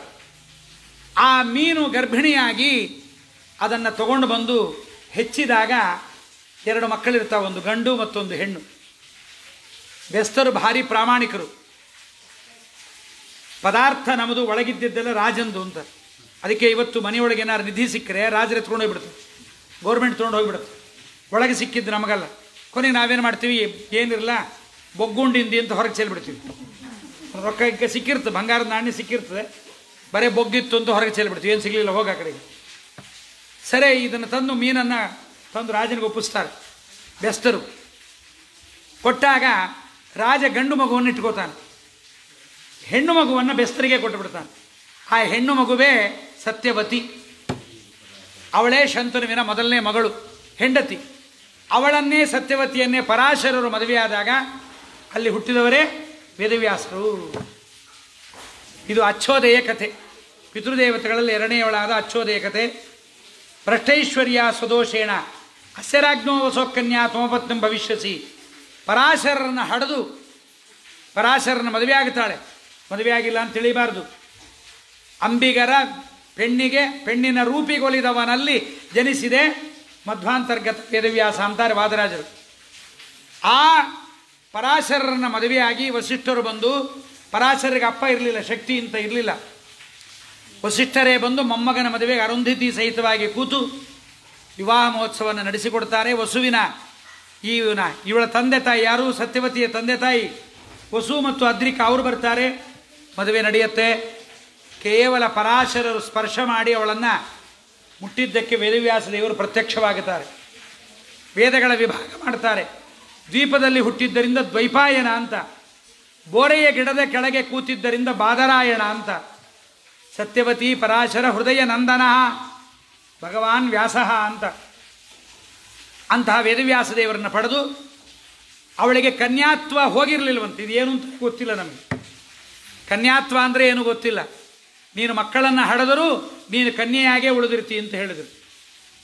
ವೇದವ್ಯಾಸ ದೇವರನ್ನು ಮದುವೆಯಾಗಿ ಪರಾಶರನ ಮದುವೆಯಾಗಿ ವೇದವ್ಯಾಸರನ್ನು ಮಗನನ್ನಾಗಿ ಪಡೆದ ಮೇಲೆ ಪರಾಶರ ಬಿಟ್ಟು ಹೋಗ್ಬಿಟ್ರು. ಪರಾಶರ ಬಿಟ್ಟು ಹೋದ ಮೇಲೆ ಸತ್ಯವತಿಯನ್ನು ಶಂತನು ನೋಡ್ತಾನೆ 2ನೇ ಹೆಂಡತಿಯನ್ನಾಗಿ. ಮೊದಲನೇ ಹೆಂಡತಿ ಶಂತನುವಿಗೆ ಗಂಗೆ, 2ನೇ ಹೆಂಡತಿ ಸತ್ಯವತಿ. ಅವಳಲ್ಲಿ ವಿಚಿತ್ರಾಂಗದರನ್ನು ಪಡೆದು ಅಷ್ಟಾವಿಂಶೇ ಭವಿತ್ರಿ ತ್ವಂ ದ್ವಾಪರೇ ಮತ್ಸ್ಯಯೋ ನಿಜ. ವಿಚಿತ್ರವೀರಿ ಚಿತ್ರಾಂಗದರನ್ನು ಪಡೆದ ಮೇಲೆ ವೇದವ್ಯಾಸರಂತಾರೆ, ಅಮ್ಮ ಇಲ್ಲಿರಬೇಡ, ಭಯಂಕರ ಕದನ ಪ್ರಾರಂಭ ಆಗತ್ತೆ, ಜಗಳ. ವಿಚಿತ್ರವೀರನಿಗೆ ಮಗನಾಗಿ ಧೃತರಾಷ್ಟ್ರ ಇವರೆಲ್ಲ ಹುಡ್ತಾರೆ. ಭಯಂಕರ ಜಗಳ ಪ್ರಾರಂಭ ಆಗುತ್ತೆ. ನೀನು ನೋಡಬೇಡ, ಬಂದ್ಬಿಡು ಅಂತ ಕರ್ಕೊಂಡು ಹೋಗ್ಬಿಡ್ತಾರೆ. ಅಲ್ಲಿಯ ತನಕ ನೀನು ಇರಬೇಕು ಅಂತ ಅಚ್ಚೋದಯ ಶಾಪದ ಕಥೆ. ಅದಾದಮೇಲೆ ವೈಭ್ರಾಜರು ಅಂತ ಅವರೇ ಬರಿಷದರು, ಅವರ ಮಕ್ಕಳಾಗಿರ್ತಕ್ಕಂಥವರು ಅವರೆಲ್ಲರ ಕಥೆಯನ್ನು ಹೇಳ್ಕೊಂಡು ಬರ್ತಾರೆ. ಸುಕಾಲರು, ಸುಸ್ವಧರು, ಅವರ ಮಾನಸಿ ಕನ್ಯೆ ವಿರಜಾ ಅಂತ. ಆ ವಿರಜಾ ಎಂಬತಕ್ಕಂಥವಳನ್ನೇ ನಹುಷರಾಜನಿಗೆ ಕೊಟ್ಟಿರ್ತಾರೆ. ನಹುಷ ಮತ್ತು ವಿರಜೆಯರ ಮಗನೇ ಯಯಾತಿರಾಜ. ಯತಿ ಯಯಾತಿ ಸಂಯಾತಿ ಅಂತ ದೇವಲೋಕದ ಸ್ವರ್ಗವನ್ನು ಆಳಿದ ನಹುಷ. ಅದಾದ ಮೇಲೆ ಸೋಮಪರು ಅಂತ ಅವರ ಮಗಳೇ ನರ್ಮದಾ ನದಿ. ಎಲ್ಲರೂ ನದಿಗಳಾಗಿದ್ದಾರೆ. ಪಿತೃದೇವತೆಗಳ ಆರಾಧನೆ ಮಾಡಬೇಕಾದ್ರೆ ಬೆಳ್ಳಿಯ ಪಾತ್ರೆಯೇ ಇರಬೇಕು ಮುಖ್ಯವಾಗಿ. ಬೆಳ್ಳಿ ಪಾತ್ರೆ ಇಲ್ಲದೇ ಇದ್ದರೆ ಬೆಳ್ಳಿಯ ಕಾಯನ್ನಾದರೂ ಸ್ಪರ್ಶವಾದರೂ ಸರ್ವೇಷಾಂ ರಾಜತಂ ಪಾತ್ರಂ ಇಲ್ಲದೇ ಇದ್ರೆ ಏನು ತೊಂದರೆ ಇಲ್ಲ. ಮನೆಯಲ್ಲಿ ಬೀರೂನಲ್ಲಿಟ್ಟು ಲಾಕರ್ಲ್ಲಿ ಇಡ್ಲಿಕ್ಕೆ ಇಡಬಾರ್ದು. ಶ್ರಾದ್ದದ ದಿವಸ ಪಿತೃದೇವತೆಗಳಿಗೆ ಬೆಳ್ಳಿ ಪಾತ್ರೆಯೇ ಶ್ರೇಷ್ಠ. ಅದಕ್ಕೆ ಹೇಳ್ತಾವಲ್ಲ, ದೇವಾನಾಂ ಹಿರಣ್ಯಂ ಪಿತೃಣಾಂ ರಜತಂ ತತ್ತುಲ್ಯಂ ರಜತಂ. ತತ್ತುಲ್ಯಂ ರಜತಂ ಎಷ್ಟಾಯಿತು? ಆ ತತ್ತುಲ್ಯ ತೆಗೆದುಬಿಡ್ರಿ. ಅದಕ್ಕೆ ಯಾರು ಪಿತೃದೇವತೆಗಳನ್ನು ಸಂತೋಷಪಡಿಸ್ತಾರೆ ಆ ಪಿತೃದೇವತೆಗಳು ಇವರಿಗೆ ಮಂಗಳವನ್ನು ಉಂಟು ಮಾಡ್ತಾರೆ. ಏನೇನು ಕೊಡ್ತಾರೆ ಪಿತೃದೇವತೆಗಳು ಅಂದರೆ ಹೇಳ್ತಾರೆ, ಸ್ವರ್ಗಂ ಆರೋಗ್ಯಮೇವಾಥ ಯದನ್ಯದಪಿ ಜೇಪ್ಸಿತಂ.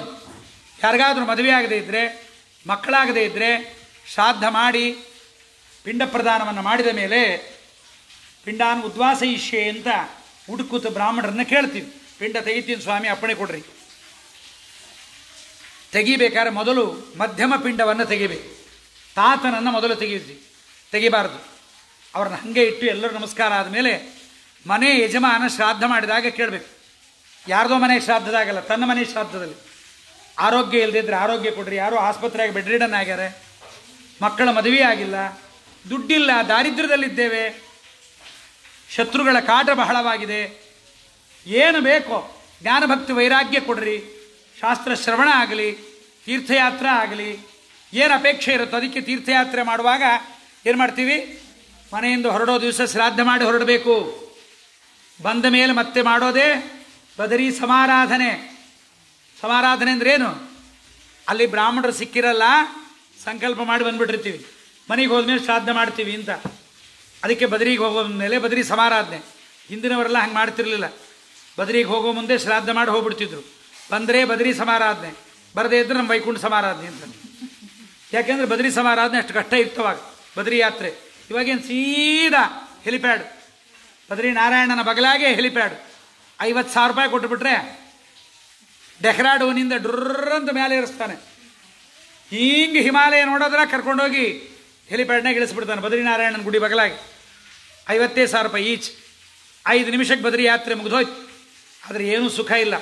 ಅದು ರೋಡಲ್ಲಿ ಹೋಗಬೇಕು, ಬೆಟ್ಟ ಬೀಳೋದನ್ನು ಹೆದರಬೇಕು, ಅಮ್ಮ ನಾರಾಯಣ ಅನ್ನಬೇಕು. ಬಗಲಾಗೆ 8,000 10,000 ಅಡಿ ಕೆಳಗಡೆ ಇರುವ ಗಂಗೆ ನೋಡಬೇಕು, ಬಿದ್ರೇನು ಅಂತ ಅನಿಸ್ಬೇಕು. ಪ್ರತಿಯೊಂದು ಪ್ರಯಾಗಗಳಲ್ಲಿ ಸ್ನಾನ ಮಾಡಬೇಕು. 6 ಪ್ರಯಾಗಗಳಲ್ಲಿ ಬದ್ರಿ ಯಾತ್ರೆ ಮಾಡಬೇಕು. ದಾರಿಲಿ ಹೋಗ್ತಾ ಹೋಗ್ತಾ ಸೈಡಲ್ಲಿ ಹೋದಾಗ ಪಂಚರ್ ಆಗಬೇಕು. ಇಳಿಲಿಕ್ಕಾಗಬಾರ್ದು, ಪಂಚರ್ ಹಾಕ್ಲಿಕ್ಕಾಗಬಾರ್ದು. ಅದು ಬದ್ರಿ ಯಾತ್ರೆ ಸುಖ. ಹಿಂದಕ್ಕೆಲ್ಲ ಪಾದಯಾತ್ರೆ ಮಾಡ್ತಿದ್ರು, ಬಸ್ ಇರಲಿಲ್ಲ, ಪಿಪ್ಪಲ್ ಕೊಡ ತನಕ ಇತ್ತು, ಮೊದಲು ಅದೂ ಇರಲಿಲ್ಲ. ಅಂತಹ ಬದ್ರಿ ಯಾತ್ರೆಯನ್ನು ಮಾಡಿ ಬ್ರಹ್ಮಕಪಾಲದಲ್ಲಿ ಶ್ರಾದ್ದವನ್ನು ಮಾಡಿ ಮನೆಗೆ ಬಂದು ಶ್ರಾದ್ದ ಮಾಡೋದಿಲ್ಲ ಅನ್ನಬಾರ್ದು. ಬ್ರಹ್ಮಕಪಾಲಕ್ಕಿಂತ ಶ್ರೇಷ್ಠ ಯಾವುದು? ಗಯಾ. ಗಯಾದಲ್ಲಿರುವುದು ವಿಷ್ಣುಪಾದ, ಬದ್ರಿಯಲ್ಲಿರುವುದು ಬ್ರಹ್ಮದೇವರ ತಲೆ. ಬ್ರಹ್ಮದೇವರ ತಲೆಗಿಂತ ವಿಷ್ಣುಪಾದ ಶ್ರೇಷ್ಠ. ಗಯಾ ಬದ್ರಿಯಲ್ಲೂ ಶ್ರಾದ್ದ ಮಾಡುವಾಗ ಗಯಾಂ ಧ್ಯಾತ್ವಾ ಚೈವ ಜನಾರ್ದನಂ. ಬದ್ರಿಕ್ಕಿಂತ ಗಯಾ ಶ್ರಾದ್ದ ಶ್ರೇಷ್ಠ. ಬದ್ರಿಯಲ್ಲಿ ಶ್ರಾದ್ದ ಮಾಡಿಬಿಟ್ರೆ ಶ್ರಾದ್ದ ಮಾಡಬಾರ್ದು ಅಂತಿಲ್ಲ. ಶ್ರಾದ್ದ ತಂದೆ ತಾಯಿಗಳು ಹೋದ ಮೇಲೆ ನಿತ್ಯ ಕರ್ಮ. ತಾನು ಬದುಕಿರುವ ತನಕ, ಕೈಯಲ್ಲಾಗುವ ತನಕ, ಜ್ಞಾನ ಇರುವ ತನಕ ಮಕ್ಕಳ ಸಹಕಾರದಿಂದ ಶ್ರಾದ್ದ ಮಾಡಬೇಕು. ತಂದೆಗೆ ಮಾಡಲಿಕ್ಕಾಗದೇ ಇದ್ದರೆ ತಂದೆಗೆ ಮಗನೇ ಪಿಂಡ ಕಟ್ಟಿ ಕೊಡಬೇಕು, ತಪ್ಪೇನಿಲ್ಲ. ಎಡಕ್ಕೆ ಬಲಕ್ಕೆ ತಂದೆಗೆ ಹಾಕ್ಕೊಳ್ಳಿಕ್ಕಾಗದೇ ಇದ್ದರೆ ತಾನೆದ್ದು ಅವನ ಕುತ್ತಿಗೆಯಿಂದ ಚೇಂಜ್ ಮಾಡಿ ಹಾಕಿಸ್ಬೇಕು. ಮಾಡಿದರೆ ಇವನಿಗೆ ಮಂಗಳ. ಆದ್ದರಿಂದ ದೇವಕಾರ್ಯಾದ ಪಿಮನೆ ಆ ಮಧ್ಯದ ಪಿಂಡವನ್ನು ಎತ್ತುವಾಗ ಅವರನ್ನು ಕೇಳಬೇಕಂತ. ಮಗಳ ಮದುವೆ ಆಗಬೇಕು, ಮನೆಯಲ್ಲಿ ದುಡ್ಡಿನ ಸಮಸ್ಯೆ ಇದೆ, ಆರೋಗ್ಯದ ಸಮಸ್ಯೆ ಇದೆ, ನಿಮ್ಮ ಮರಿಮಗ ವಿದ್ಯಾವಂತನಾಗಬೇಕು, ಏನು ಅಪೇಕ್ಷೆ ಇದೆ? IAS ಪಾಸ್ ಆಗಬೇಕು, ಸೊಸೆಯಂದ್ರೆಲ್ಲರೂ ನಿಮ್ಮ ಮೊಮ್ಮಕ್ಕಳೆಲ್ಲ ಕೂದಲು ಕತ್ತರಿಸ್ಕೋಬಾರ್ದು, ಆಶೀರ್ವಾದ ಮಾಡಿರಿ, ಗಂಡು ಹುಡುಗರೆಲ್ಲ ಶಿಖಾ ಬಿಡಬೇಕು, ಕೇಳಬೇಕು. ಇದೆಲ್ಲ ಕೇಳಬೇಕು. ಹೆಣ್ಣು ಹುಡುಗಿರೆಲ್ಲ ಐಬ್ರೂ ಮಾಡ್ಕೋಬಾರ್ದು, ಇವೆಲ್ಲ ಕೇಳಬೇಕು ಪಿತೃದೇವತೆಗಳು. ಮತ್ತು ಅವರ ಅನುಗ್ರಹದಿಂದಲೇ ಆಗಬೇಕು. ಇಲ್ಲಾಂದ್ರೆ ನಮ್ಗೆ ಗೊತ್ತಾಗೋದಿಲ್ಲ. ಐಬ್ರೂ ಮಾಡಿಸ್ಕೊಂಬಂದಿದ್ದು, ಕೂದಲು ಕತ್ತರಿಸ್ಕೊಂಡು, ಅವು ಕೂದಲು ಬೆಳೆಯೋ ತನಕ ಗಂಟು ಹಾಕೋತಿರ್ತಾರೆ ದಿನ.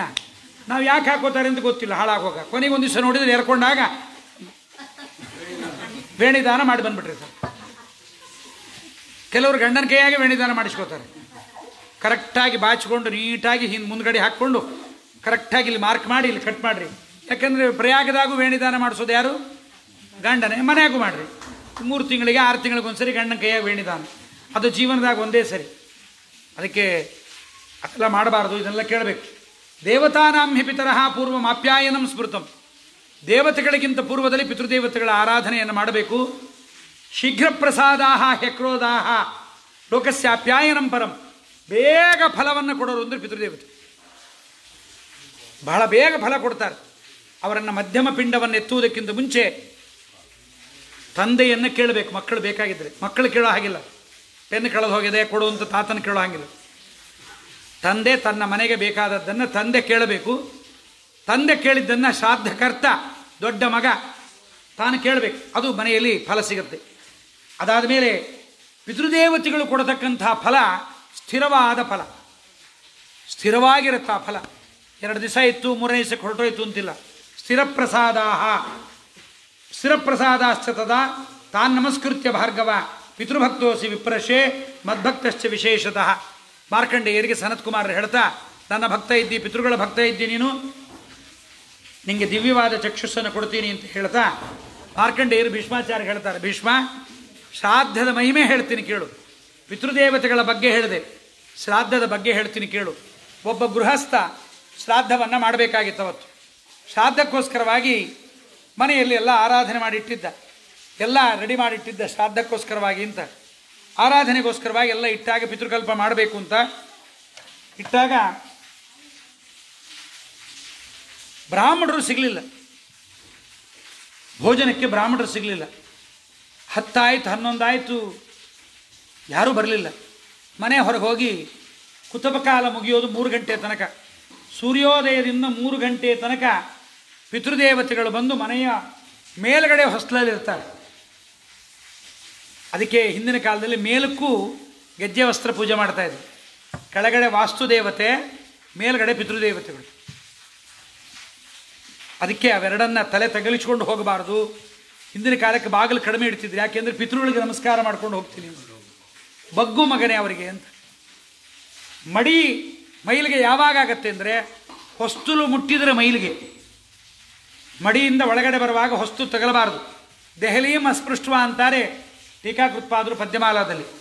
ಹೊಸ್ತಲು ತುಳಿಬಾರ್ದು, ಅದಕ್ಕೆ ಇಷ್ಟು ಅಗಲ ಹೊಸ್ತಿರಬಾರ್ದು, ಹೊಸ್ಲು ಸಣ್ಣದಿಡಬೇಕು. ಆಯಿತು, ಕಾಯ್ತಾ ಇದ್ದಾನೆ. 3 ಗಂಟೆ ತನಕ ಪಿತೃಗಳು ಮನೆಯಾಗಿ ನೋಡ್ತಾರಂತೆ, ಮಠದಾಗಲ್ಲ, ಮನೆಯೊಳಗೆ ಪಿತೃಗಳು ಕಾಯ್ತಾರೆ. ನೀ ಬರಲಿಲ್ಲ, ಶ್ರಾದ್ದ ಮಾಡಲಿಲ್ಲ, ನೀ ಕರೆದ ಕಡೆಗೆ ಕಂಡ ಕಡೆಗೆ ಅವರು ಮೊಬೈಲ್ ಪಿತೃಗಳಲ್ಲ, ಯಮಲೋಕದಲ್ಲಿದ್ದರೂ ನರಕದಲ್ಲಿದ್ದು ಶಿಕ್ಷೆಯನ್ನು ಅನುಭವಿಸ್ತಾ ಇದ್ದರೂ ಕೂಡ ಅವರ ಶ್ರಾದ್ದದ ದಿವಸ ಬಂತು ಅಂದರೆ ನಮ್ಮ ತಂದೆ ತಾತ ಮುತ್ತಾತರು ನಿರಂಶರು, ಅವರಿಗೆ ದೇಹ ಜೀವದ ಛೇದನ ಇಲ್ಲ. ಆದರೂ ಯಮರಾಜ ಏನು ಮಾಡ್ತಾನೆ, ನಿರಂಶರಾದ ಜೀವರ ಚಿಚ್ಚರೀರವನು ತಾನು ಛೇದನ ಮಾಡಿ ಯಮರಾಜ ಅವತ್ತು ಯಮರಾಜ ಹೇಳ್ತಾನಂತ, ಇವತ್ತು ನಿಮಗೆ ಶಿಕ್ಷೆ ಇಲ್ಲ, ನರಕದಲ್ಲಿ ನಿಮ್ಮ ಮನೆಗೆ ಹೋಗ್ರಿ, ನಿಮ್ಮ ಮಕ್ಕಳು ಶ್ರಾದ್ದ ಮಾಡ್ತಾ ಇದ್ದಾರೆ, ಶ್ರಾದ್ದದ ಊಟ ಮಾಡ್ಕೊಂಬರ್ರಿ ಅಂತ. ಅವರು ಬಂದು ಮನೆಯ ಹೊಸ್ಲಲ್ಲಿ ಮೇಲ್ಗಡೆ ಇರ್ತಾರೆ. ಆ ಪಿತೃದೇವತೆಗಳು ಸಂತೋಷವಾಗಿ ನೋಡ್ತಿರ್ತಾರಂತೆ, ಮಕ್ಕಳು ಮೊಮ್ಮಕ್ಕಳು. ಅವತ್ತು ಸಿಟ್ಟು ಮಾಡಬಾರ್ದಂತೆ, ಮನೆ ಯಜಮಾನಿಗೆ ಸಿಟ್ಟು ಬರಬಾರ್ದು. ಅವತ್ತು ಎಲ್ಲ ಪಿತೃದೇವತೆಗಳು ಇವನ ಮೈ ಮೇಲೆ ಆವಾಹನೆ ಆಗಿಬಿಡ್ತಾರೆ. ಯಜಮಾನ ಏನು ಸಿಡುಕಾಡ್ತಿರ್ತಾನೆ, ಸಿಟ್ಟು ಮಾಡಬಾರ್ದು. ಸೊಸೆ ಆನಂದವಾಗಿರಬೇಕು. ಹಾಳಾಗೋಗ ಸತ್ತ ಮೇಲೂ ಕಾಡ್ತಾರೆ ನಮ್ಮ ಅತ್ತಿ ಮಾವ ಅನ್ನಬಾರ್ದು. ಇದ್ದಾಗ ಹೇಗೋ ಗೊತ್ತಿಲ್ಲ, ಸತ್ತ ಮೇಲಂತೂ ಅವರ ಆರಾಧನೆಯನ್ನು ಚೆನ್ನಾಗಿ ಮಾಡಬೇಕು. ಬಹಳ ಹೊತ್ತು ಕಾದ, ಬ್ರಾಹ್ಮಣರು ಬರಲಿಲ್ಲ. ಕೊನೆಗೆ ಬಾಗಿಲಲ್ಲೇ ನಿಂತ್ಕೊಂಡು ಕಾಯ್ತಾರೆ. ಒಬ್ಬ ಬ್ರಾಹ್ಮಣ ಹೋಗ್ತಾ ಇದ್ದ. ಬಾಗಿಲಿಗೆ ಹೋಗಿ ನಮಸ್ಕಾರ ಮಾಡಿ ಅವ್ರ ಕಾಲು ಹಿಡಿದು, ದಯಮಾಡಿ ನಮ್ಮಲ್ಲಿ ಶ್ರಾದ್ದ ಯಾರೂ ಸಿಕ್ಕಿಲ್ಲ, ಬರ್ರಿ ಎಂದು. ಸರಿ ಅಂತ ಈ ಬ್ರಾಹ್ಮಣ ಬಂದ ಕೂಡಲೇ ಆವಾಹನ, ಪಾದ್ಯ, ಅರ್ಚ್ಯ, ಅರ್ಘ್ಯ, ಆಸನ, ವಸ್ತ್ರ, ಗಂಧ ಎಲ್ಲ ಕೊಟ್ಟ. ಎಲ್ಲ ಕುಡಿಸಿ ಬ್ರಾಹ್ಮಣರ ಆವಾಹನೆ ಮಾಡಿ ಎಲೆ ಹಾಕಿ ಅವರಿಗೆ ಊಟಕ್ಕೆ ಬಡಿಸಿದ. ಊಟಕ್ಕೆ ಬಡಿಸ್ತಾ ಇರುವಾಗ ಒಳ್ಳೆ ಅಡುಗೆ ಮಾಡಿಸಿದ್ದ. ಒಳ್ಳೆ ಅಡುಗೆ ಮಾಡಿಸಿ ಬಡಿಸ್ತಾ ಇರುವಾಗ ಬ್ರಾಹ್ಮಣರು ಒಳ್ಳೆ ಭೋಕ್ತಾ ಪುರುಷರು. ಹಿಂದಿನ ಕಾಲದಲ್ಲಿ ನಮ್ಮಲ್ಲೆಲ್ಲ ಪದ್ಧತಿ ಇತ್ತು, ಈಗ ಹಾಳಾಗೋಯ್ತವಲ್ಲ, ಈ ದೇವರಿಗೆ ಲಕ್ಷ ಕಡುಬು ಏರಿಸೋದು ಅಂತ. ಅವು ಇಷ್ಟೇ ಮಾಡ್ತಿದ್ರಿ. ಅವೊಂದು 200 ತಿಂದರೂ 2 ಕಡುಬು ತಿಂದಷ್ಟು ಆಗ್ತಿರ್ಲಿಲ್ಲ. ಅವು ಮರದಾಗ ಹಿಂಗೆ ದಬ್ಬಬೇಕು, ಹಿಂದಕ್ಕೆ ಬಡಿಸೋದು ಹಾಗೆ ಬಡಿಸ್ತಿದ್ರು. ಇವಾಗ ಬಡಿಸೋದೆಲ್ಲ ಪಲ್ಯ ಬಡಿಸ್ಬೇಕಾದ್ರೂ ಸೌಟಲ್ಲೇ ಬಡಿಸ್ತಿದ್ರು. ಇವಾಗ ಅನ್ನ ಬಡಿಸ್ಬೇಕಾದ್ರೆ ಚಮಚದಲ್ಲಿ ಬಡಿಸ್ತಾರೆ. ಟಿಫನ್ ತಟ್ಟಿ ಒಳಗಡೆ ಅನ್ನ ಹಿಡ್ಕೊಂಬಂದು, ಯಾಕೆಂದ್ರೆ ಇವು ತಿಮ್ಮಲ್ಲ, ತಿನ್ಲಿಕ್ಕೆ ಬಿಡೋದು. ಹಾಗಾಗಿ ಆ ಕಡೆದು ಹಾಕಿ. ಆದ್ದರಿಂದ ಊಟಕ್ಕೆ ಕೂತಾಗ ಇವನು ಬಡಿಸಿದ, ಚೆನ್ನಾಗಿ ಬಡಿಸಿದರೂ ಕೂಡ ಇವು ಕೂತವನು ಏನು ಮಾಡಿದ, ಒಳ್ಳೆ ಭೋಕ್ತಾ ಪುರುಷ, ಸಂತೋಷ ಪಡಬೇಕಂತೆ. ಒಳ್ಳೆ ಭೋಕ್ತಾರರು ಬಂದರೆ ಆನಂದ ಪಡಬೇಕು. ಒಳ್ಳೆ ಊಟ ಮಾಡ್ತಾರೆ ಬ್ರಾಹ್ಮಣರು ಅಂತ ಚೆನ್ನಾಗಿ ಕೊಸರಿ ಕೊಡಿಸಿ ಬಡಿಸ್ಬೇಕು. ಇವನೇನು ಮಾಡಿದೆ ಯಜಮಾನ, ಅವರು ಊಟ ಮಾಡ್ತಾ ಇರ್ಬೇಕಾದ್ರೆ ಕೆಂಗೊಂಡಿಂದ ಹಿಂಗೆ ಉರ್ಕೋತ ಹಾಳಾಗೋಗಿ ಎಷ್ಟು ತಿಂತಾನಿವ ಅಂತ. ಪಾಪ ಬ್ರಾಹ್ಮಣರು ಒಂದೇ ಹೊತ್ತು ಊಟ, ಮತ್ತೊಂದು ಹೊತ್ತಿಲ್ಲ, ಊಟ ಮಾಡ್ತಾ ಇದ್ದಾರೆ. ಬರಲಿಲ್ಲ, ಹೋಯ್ತು ಆನಂದ. ಆದ್ದರಿಂದ ಆವಾಗ ಅವನು ಊಟ ಮಾಡೋದು ನೋಡಿ ಕೆಂಗಣ್ಣಿಯಿಂದ ಬಡಿಸೋದ್ರಲ್ಲಿ ಸ್ವಲ್ಪ ಅನಾದರ ತೋರಿಸಿದ. ಈ ಬಡಿಸೋ ಮುಂದೆ ಅನಾದರ ಮಾಡ್ತಾರೆ ಹೆಣ್ಮಕ್ಳು. ಬ್ಯಾಡದೇ ಇದ್ದವ್ರು ಮನೆಗೆ ಬಂದರೆ ಕಾಫಿ ಕೊಡ್ತಾರೆ ನೋಡ್ರಿ. ಯಾರು ಬ್ಯಾಡದೇ ಇದ್ದವ್ರು ಮನೆಗೆ ಬಂದರು ಅಂದ್ರೆ ಆ ಕಾಫಿ ತಂದು ಟಣ ಅಂತ ಕುಕ್ತಾರೆ. ಇಲ್ಲ ಅಂದರೆ ಭಕ್ತಿಯಿಂದ ತಗೊಳ್ರಿ ಅಂತ ಪ್ರೀತಿಯಿಂದ ಇಡ್ತಾರೆ. ಅವ್ನು ಬ್ಯಾಡದೇ ಇದ್ದವನು ಬಂದ ಕುಕ್ಕಿದ್ರು ಅಂದ್ರೆ ಲೋಟ, ಕಾಫಿ ಲೋಟ, ನೀ ದರಿದ್ರ ಬಂದಿದ್ದಿ ಬರಬೇಡ ಅಂತ. ಇಲ್ಲ ಅಂದರೆ ಕಾಫಿ ಒಳಗೆ ಸಕ್ಕರೆ ಬದಲು ಉಪ್ಪು ಹಾಕಿ ಕೊಡ್ತಾರೆ. ಅವನು ಕುಡಿಯೋ ಹಾಗಿಲ್ಲ, ಬೇಡ ಅನ್ನೋ ಹಾಗಿಲ್ಲ. ಅದಕ್ಕೆ ಇವನು ಅನಾದರವಾಗಿ ಬಡಿಸಿದ. ಇದನ್ನು ನೋಡಿದ ಯಜಮಾನ ಏನು ಮಾಡಿದ, ಬಂದ ಬ್ರಾಹ್ಮಣ ಅಡಿಗೆ ಮಾಡಿದಷ್ಟು ತಿಂದುಬಿಟ್ಟ, ಏನೂ ಉಳಿಸಲಿಲ್ಲ. ಶ್ರಾದ್ದದಲ್ಲಿ ಒಂದು ಕ್ರಮ ಇದೆ. ಶ್ರಾದ್ದದಲ್ಲಿ ಮಾತ್ರ ತೃಪ್ತಾಸ್ಥ ಅಂದರೆ ತೃಪ್ತಾಸ್ಮ ಅನ್ಬೇಕು. ತೃಪ್ತಿ ಆಯ್ತಾ ಸ್ವಾಮಿ ಅಂತ ಕೇಳಬೇಕು. ಬ್ರಾಹ್ಮಣ ಏನಬೇಕು, ತೃಪ್ತರಾದ್ವಿ ಅಂತ ಅನ್ಬೇಕು. ನಾ ಅಂದರೆ ಶ್ರಾದ್ದ ಹೊಡೆದೈತಿ, ನಾ ಅಂತನಬಾರ್ದು. ಇವನೇನಂದ, ನಾ ಅಂದ್ಬಿಟ್ಟ. ಯಾಕೆ ಎಂದ, ನೀ ಅಯೋಗ್ಯ ಅನಾದರದಿಂದ ಬಡಿಸಿದಿ, ನಿನಗೆ ಪ್ರೀತಿ ಇಲ್ಲ, ಊಟ ಮಾಡ್ತಾ ಇರೋದು ನಿನ್ನ ಪಿತೃದೇವತೆಗಳು ಅಂತ ನಿನಗಿಲ್ಲ, ಅನಾದರ ಮಾಡಿದೆ, ಆದ್ದರಿಂದ ತೃಪ್ತಿ ಆಗಲಿಲ್ಲ, ಹೋಗು ಅಂದ. ಅಯೋಗ್ಯ ಬ್ರಾಹ್ಮಣ, ಶ್ರಾದ್ದಘಾತ ಮಾಡಲಿಕ್ಕೆ ಯಾರೋ ರಾಕ್ಷಸ ಬಂದಿದ್ದೀಯಾ, ಇವನೇನು ಭಾರಿ ಸಾಮಾನ್ಯ ಗೃಹಸ್ಥನಲ್ಲ, ನನ್ನ ಮನೆ ಹಾಳಿಗೆ ಮಾಡ್ಲಿಕ್ಕೆ ಬಂದಿದ್ಯಾ ಅಂತ ಕೈಯಾಗಿ ನೀರು ಹಾಕ್ಕೊಂಡು ಹಾಳಾಗಿ ಹೋಗು ಅಂತ ನೀರು ಹಾಕಿದ್ರು. ಆ ಬ್ರಾಹ್ಮಣ ಎಂಥವನು ಯಾರೋ ಕಾಚಿ ಕೂಚಿ ಶ್ರಾದ್ದದನ್ನ ತಿನ್ನೋನಲ್ಲ, ಭಾರಿ ಋಷಿ. ಅವ ನೀರು ಉಗ್ಗಿದ್ರೆ ಆ ನೀರು ಅಲ್ಲೇ ನಿಲ್ಲು ಅಂದ. ಅದು ನೀರು ಅಲ್ಲೇ ನಿಂತೋಯ್ತು. ಇವನು ನೋಡಿದ ಬ್ರಾಹ್ಮಣ, ಅಲ್ಲ ಇವನಿಷ್ಟು ಗಟ್ಟಿಗೆ ಇದ್ದಾನೆ ಬ್ರಾಹ್ಮಣ, ನೀರು ಅಲ್ಲೇ ನಿಂತೋಯ್ತಲ್ಲ. ಅದು ನಿಂತು ಕೂಡಲೇ ಕಾಲಿಗೆ ಬಿದ್ದ. ಸ್ವಾಮಿ ತಾವ್ಯಾರು, ಯಾಕೆ ಹಿಂಗೆ ಮಾಡಿದ್ರಿ, ನೀ ಯಾಕೆ ಹಂಗೆ ಮಾಡಿದಿ? ಬಂದ ಬ್ರಾಹ್ಮಣರ ಕರೆದವನು, ನಾ ಬಂದಿದ್ದೆ ನಿಮ್ಮನೆ ಊಟಕ್ಕೆ, ಕರೆದು ಊಟಕ್ಕೆ ಹಾಕಿ ಅನಾದರ ಮಾಡ್ತೇವೆ. ಬಡಿಸೋ ಮುಂದ ತಟ್ಟಿ ಬಡಿಯೋದು, ಬಡಿಸೋ ಮುಂದ ಕೆಲವರು ಬಡಿಸೋನು ಟನ್ ಟನ್ ಟನ್ ಅಂತ ದರಿದ್ರ ಬಡಿಬಾರದು. ಮನೆಯಾಗ ಸೌಟು ಬಡಿಯೋದು, ತಟ್ಟಿ ಬಡಿಯೋದು, ಬಡಿಸೋ ಮುಂದೆ ಒಂದ್ಸರಿ ಹಿಂಗೆ ಬಡಿಸಿ ಮತ್ತೆ ತಿನ್ನಬೋದು. ಏನು ಕರ್ಮ ಏನಿರ್ತದೆ ಅದ್ರಾಗ? ಒಂದ್ಸರಿ ಪೂರ್ತಿ ಸೌಟು ಬಗ್ಗಿಸಿ ಮತ್ತೆ ಹಿಂಗೆ ಅನ್ನೋದು, ಅದೆಲ್ಲ ದಾರಿದ್ರ್ಯದ ಲಕ್ಷಣ. ಕೆಲವರು ಹಂಗೆ ಮಾಡ್ತಾರೆ, ಬಡಿಸಿಬಿಟ್ಟು ಹಿಂಗೆ ಅನ್ನೋದು. ಏನದು? ಎರಡನೇ ಸಾರಿ ಅದೇನು ಕೊಸರ ಏನು ಬಿಡೋದು, ಹಾಗೆಲ್ಲ ಬಡಿಸ್ಬಾರ್ದು. ಭರ್ತಿ ತಗೊಂಡು ಸಾಕು ಅನ್ನೋಷ್ಟು ಬಡಿಸ್ಬೇಕು. ನೀ ಅನ್ಯಾಯ ಮಾಡಿದಿ, ಅದೆಲ್ಲ ನನ್ನ ಶ್ರಾದ್ದಘಾತ ಮಾಡಿದ್ರಲ್ಲ, ನಾ ಅಂದ್ರಲ್ಲ, ಶ್ರಾದ್ದ ತೃಪ್ತಿ ಆಗಿಲ್ಲ ಅಂದ್ರಿ, ನನ್ನ ಶ್ರಾದ್ದಘಾತ ಆಯಿತು, ತಪ್ಪಾಯಿತು ಅಂದ ಯಜಮಾನ. ತಪ್ಪಾಯಿತು ಅಂತ ಕಾಲಿಗೆ ಬಿದ್ದ. ಶ್ರಾದ್ದಘಾತ ಆಯ್ತಲ್ಲ, ಆಗಿಲ್ಲ ಅಂದರು. ಆಗಿಲ್ಲ, ಬೇಕಂತಂದಿನಿ, ಮತ್ತು ನನಗೆ ಶ್ರಾದ್ದಘಾತ ಆಗಿದ್ದಕ್ಕೆ ಪ್ರಾಯಶ್ಚಿತ್ತ ಏನು? ಪುರುಷ ಸೂಕ್ತ ಹೇಳಿ ನೀರು ಅಭಿಮಂತ್ರಣ ಮಾಡಿ ಅದನ್ನು ಕುಡಿ, ನಿನಗೆ ಪಾಪ ಪರಿಹಾರ ಆಗತ್ತೆ. ಅದಕ್ಕೆ ಆ ಕಥೆ ನಡೆಸಿದವರು ಯಾರು ಋಷಿಗಳು ಅಂದರೆ ಆಪಸ್ತಂಭರು. ಯಜುಶಾಖೆಗಳಿಗೆ ಅವರೇ ಋಷಿಗಳು. ಆಶ್ವಲಾಯನ ಸೂತ್ರ ಯಜುಶಾಖಾಧ್ಯಾಯಿ, ಆಪಸ್ತಂಭ ಸೂತ್ರ ಯಜುಶಾಖಾಧ್ಯಾಯಿ. ಅವರು ಆಪ ಅಂದರೆ ನೀರನ್ನು ಸ್ತಂಭನ ನಿಲ್ಲಿಸಿದವರು, ಗಾಳಿಯಲ್ಲಿ ನಿಲ್ಲಿಸಿದ ಋಷಿಗಳವರು. ಹಾಗೆ ಶ್ರಾದ್ದ ಆದಮೇಲೆ ಅದಕ್ಕೆ ಇವಾಗ ಏನು ಮಾಡಿಬಿಟ್ರು, ಮುಂದಿನ ಋಷಿಗಳೆಲ್ಲ ನೋಡಿದರು. ಇವರು ಯಾರಿಗೆ ಅವಮಾನ ಮಾಡ್ತಾರೆ, ಊಟ ಕೂತಾಗ, ಆಚಾರ್ಯ ಈ ಅಡುಗೆ ಯಾರು ಮಾಡಿಸಿರ್ತಾರೆ ನಿಮ್ಮ ಹಣೆ ಬರಕ್ಕೆ, ಚಲೋ ತಿನ್ರಿ. ಇದೆಲ್ಲಿ ನೋಡ್ಬೇಕು ನಿಮ್ಮ ಹಣೆ ಬರಕ್ಕೆ, ನೀವಂತೂ ಹಿಂಗಾರು ಬೇಕಾರಾಗ ತಿನ್ನೋದಿಲ್ಲ, ಮಾಡಿಸಿ ಚಲೋ ಹಾಕಿ ಆಚಾರ್ಯಗೆ. ಆಚಾರ್ಯ ನೋಟು ನೋಡ್ರಿ, ನೋಟು ನೋಡಿದ್ರೆ 3 ಇದ್ದಾವ KCR ನೋಟು. ತಮ್ಮಿಗೆ ಜೋಪಾನ ಆಚಾರ್ಯ, ಅವು ತಮ್ಮಿಗಿಂದ್ರೆ ಆಚಾರ್ಯ ತಮ್ಮಿಗೆ ಮಿಳ್ಳಿ ಇಷ್ಟೇ ಇಷ್ಟು ಹಾಳಾಗಿ ಹೋಗ, ಅದು ತಮ್ಮಿಗೆ ಶೇಪನಾಗಿ ಮಾಡಿದ ಮಿಳ್ಳಿ ಅದು. ಅದಕ್ಕೆ ಆಚಾರ್ಯರು ಅವ್ರಿಗೆ ಉದ್ದೇಶ ಇವನಿಗೇನೆಂದರೆ, ಯಜಮಾನ ಕೊಟ್ಟಿದ್ದನ್ನು ಹೊಗಳ್ಳಿ ಅಂತ. ಆಚಾರ್ಯ ದಕ್ಷಿಣತೆ ಇಟ್ಕೊಂಡ್ರೆ, ಸರಿಯಾಗಿ ಇಟ್ಕೊಂಡ್ರೆ, ನಿನ್ನ ಮನೆಗೆ ಬಿಟ್ಟಿದ್ರೆ ತಂದು ಕೊಡು ಬೇಕಾಗಿದ್ರೆ ಅಂತ. ಯಾಕಂತಂದ್ರೆ ಎಷ್ಟೊಂದು ದಕ್ಷಿಣ ಕೊಟ್ಟಿಯಪ್ಪ, ಎಷ್ಟು ಅಡುಗೆ ಮಾಡಿಸಿಯಪ್ಪ, ಹೊಗಳ್ಳಿ ಅಂತ ಅವೆಲ್ಲ ಮಾಡಬಾರ್ದು. ಜಾಸ್ತಿ ಊಟಕ್ಕೆ ಕೂತಾಗ ಅವರಿಗೆ ತೃಪ್ತಿಯಾಗುವಂತೆ ಬಡಿಸಬೇಕು, ಪ್ರೀತಿಯಿಂದ ಮಾತಾಡಬೇಕು. ಇದು ಆಪಸ್ತಂಭರ ಕಥೆ. ಶ್ರಾದ್ದದಲ್ಲಿ ಮತ್ತೊಂದು ಕಥೆ ಬರುತ್ತೆ. ಭರದ್ವಾಜರ ಮಕ್ಕಳು ಯೋಗಭ್ರಷ್ಟರಾಗಿ ಕೆಳಗೆ ಬಿದ್ದು ಬಿಡ್ತಾರೆ. ಕೆಳಗೆ ಬಿದ್ದಾಗ ಅವರೆಲ್ಲ ವಿಶ್ವಾಮಿತ್ರನಿಗೆ ಮಕ್ಕಳಾಗಿ ಹುಡ್ತಾರೆ, ಕೌಶಿಕರ ಮಕ್ಕಳಾಗಿ 7 ಜನ. ಅವರನ್ನು ಓದಲಿಕ್ಕೆ ಗಾರ್ಗ್ಯರ ಮನೆಯಲ್ಲಿ ಬಿಟ್ಟಿರ್ತಾರೆ. ಗಾರ್ಗ್ಯರ ಮನೆಯಲ್ಲಿ ಬಿಟ್ಟಾಗ ಇವರು ಆಗಿನ ಕಾಲದಲ್ಲಿ ಓದೋದು ಅಂದರೆ ಈ ದರಿದ್ರ ಪುಸ್ತಕದ ಮುಟ್ಟಿ ಹೊತ್ಕೊಂಡು ಹೋಗೋದು, ಮನೆಯಾಗ ಕೂತ್ಕೊಂಡು ಕಣ್ಣೂರಿ ಬರೋಷ್ಟು ಹೋಮ್ವರ್ಕ್ ಬರೆಯೋದು, ಅಲ್ಲೇ 8 ತಾಸು ಕೊಂದಿರ್ತಾರೆ ಇವ್ರನ್ನ. ಸ್ಕೂಲ್ಗೆ ಹೋಗ್ಲಿಕ್ಕೆ ಮತ್ತೆ 2 ತಾಸು ಹೋಗಿ ಬರ್ಲಿಕ್ಕೆ, 10 ತಾಸು ಬೀದಿ ಸಂಭ್ರಮನೇ ಆಗಿರುತ್ತೆ. ಮತ್ತೆ ಮನೆಯಾಗ ಕೂತ್ಕೊಂಡು ಮತ್ತೆ ಹರಡ್ಕೊಂಬೋದು. ಸಂಧ್ಯಾಂದನೆ ಬೇಡ, ತುಳಸಿ ಪೂಜೆ ಬೇಡ, ಮಧ್ವನಾಮ ಬೇಡ, ಕೇಶವನಾಮ ಬೇಡ, ವಿಶ್ವಾಸನಾಮ ಬೇಡ, ಬರೀ ಇವೆ. ಸೆಂಟ್ ಜಾನ್ಸ್ ಸ್ಕೂಲು, ಸಂತ ಜರಾಸಂಧನ ಶಾಲೆ, ಸೆಂಟ್ ಮೇರೀಸ್ ಸಂತ ಮಾರಮ್ಮನ ಶಾಲೆ. ಮತ್ತು ಅಲ್ಲೇನು ಹೇಳ್ಕೊಡ್ತಾರೆ, ಮಾರಮ್ಮನ ಶಾಲೆಗೆ ಬಳಿ ಹಾಕೋಬೇಡ, ಕುಂಕುಮ ಇಟ್ಟು ಮಾರಮ್ಮ ಇನ್ನಂಗೆ ಇರ್ತಾಳೆ, ಮಾರಮ್ಮ ಇದ್ದಂಗೆ ಇರಬೇಕು. ಅದಕ್ಕೆ ಆಗಿನ ಕಾಲದಲ್ಲೆಲ್ಲ ಬಹಳ ವಿಶ್ವಾಸ. ಆಕಳು ಕಾದರೆ ಅವನಿಗೆ ಪುಣ್ಯ ಬಂದ್ಬಿಡ್ತಿತ್ತು. ಕೂತು ಪಾಠ ಹೇಳ್ಕೊಡೋದು ಅಂತಿಲ್ಲ. ಅವನು ಸೇವಾ ಮಾಡಿದ್ದನ್ನು ನೋಡಿ ತೃಪ್ತಿಯಾದ ದಿವಸ ಗುರುಗಳ ತಲೆ ಮೇಲೆ ಕೈ ಇಟ್ಟು ಸಕಲ ವೇದ ವಿದ್ಯೆಗಳು ಪ್ರತಿಭಾತವಾಗಲಿ. ಮುಗಿದ ಟ್ರಾನ್ಸ್ಫರ್.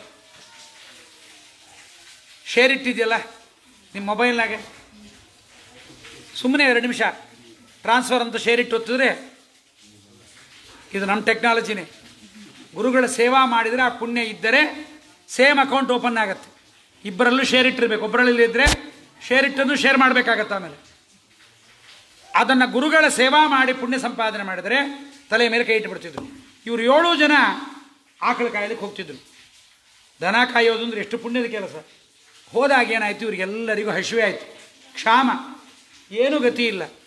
ಆಗ ಏನು ಮಾಡಿದರು, ಅವರು 7 ಜನರ ಪೈಕಿ ಎಲ್ಲ ಬ್ರಾಹ್ಮಣರೇ, ವಿಶ್ವಾಮಿತ್ರನ ಮಕ್ಕಳು.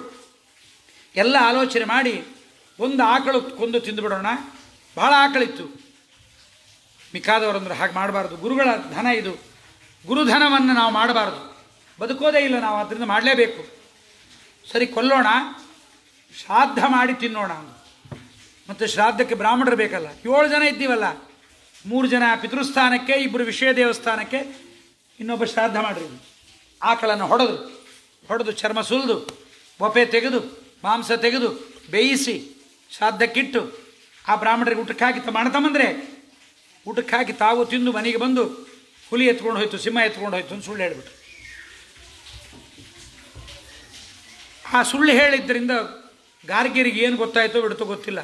ಮಾಡಿದ ಈ ತಪ್ಪಿನಿಂದ ಮುಂದಿನ ಜನ್ಮದಲ್ಲಿ ಬ್ರಾಹ್ಮಣರ ಜನ್ಮ, ಋಷಿಗಳ ಜನ್ಮದಲ್ಲಿದ್ದವರು ಮುಂದಿನ ಜನ್ಮ ಬೇಡರಾಗಿ ಹುಟ್ಟಿದರು. ಬೇಡರ ಜಾತಿಗೆ ಬಂದ್ಬಿಟ್ರು. ಬೇಡ ಜಾತಿಯಲ್ಲಿದ್ದಾಗ ಗೋವಧೆಯನ್ನು ಮಾಡಿದ್ದರೂ ಪಿತೃಗಳಿಗೆ ಶ್ರಾದ್ದವನ್ನು ಮಾಡಿದ್ದ ಪುಣ್ಯದಿಂದ ಹಿಂದಿನ ಜನ್ಮದ ತಮ್ಮ ಪಾಪದ ಕಥೆ ಜ್ಞಾಪಕ ಇತ್ತು ಅವರು. ಬೇಡರಾಗಿದ್ದಾಗಲೂ ಏನು ಮಾಡಿದರು, ಕೆಟ್ಟ ಕೆಲಸ ಮಾಡಿಲ್ಲ. ದಶಾರ್ಣವ ದೇಶದಲ್ಲಿ ಬೇಡರಾದರು. ಅದಾದಮೇಲೆ ನೆಕ್ಸ್ಟ್ ತಿರ್ಗ ಡೌನ್ ಆಗಿಬಿಟ್ರು. ಕಾಲಂಜರಗಿರಿಯಲ್ಲಿ ಜಿಂಕೆಗಳಾಗಿ ಹುಟ್ಟಿದರು. ಆಗಲೂ ಜ್ಞಾನ ಇತ್ತು, ಹಿಂದಿನ ಜನ್ಮದಲ್ಲಿ ತಾವು ಮಾಡಿದ ಕಥೆ, ಅಲ್ಲೂ ಅನ್ಯಾಯ ಮಾಡಲಿಲ್ಲ. ಅದಾದ ಮೇಲೆ ಕಾಲಂಜರಗಿರಿಯಲ್ಲಿ ಜಿಂಕೆಗಳಾಗಿ ಹುಟ್ಟಿದವರು ಹಂಸ. ಆಮೇಲೆ ಚಕ್ರವಾಕ ಶರದ್ವೀಪೆ, ಮುಂದೋಗ್ಬೇಡ್ವಾ, ಚಕ್ರವಾಕ ಶರದ್ವೀಪೆ, ಶರದ್ವೀಪದಲ್ಲಿ ಚಕ್ರವಾಕ ಪಕ್ಷಿಗಳಾಗಿ ಅಲ್ಲಿ ಹುಟ್ಟುತ್ತಾರೆ. ಅದಾದಮೇಲೆ ನೆಕ್ಸ್ಟು ಹಂಸ ಸರಸಿ ಮಾನಸೆ, ಮಾನಸ ಸರೋವರದಲ್ಲಿ ಹಂಸ ಪಕ್ಷಿಗಳಾಗಿ ಹುಟ್ಟುತ್ತಾರೆ. ಅಲ್ಲಿ ಹಂಸ ಪಕ್ಷಿಗಳಾಗಿ ಹುಟ್ಟಿದಾಗ ಎಲ್ಲ 7 ಜನರು ತಪಸ್ಸು ಮಾಡ್ತಾ ಇದ್ದಾರೆ, ಭಯಂಕರ ತಪಸ್ಸು. ಅಲ್ಲಿಗೊಬ್ಬ ರಾಜ ಬಂದ, ವಿಭ್ರಾಜಕ ರಾಜ ಅಂತ ಬಂದ.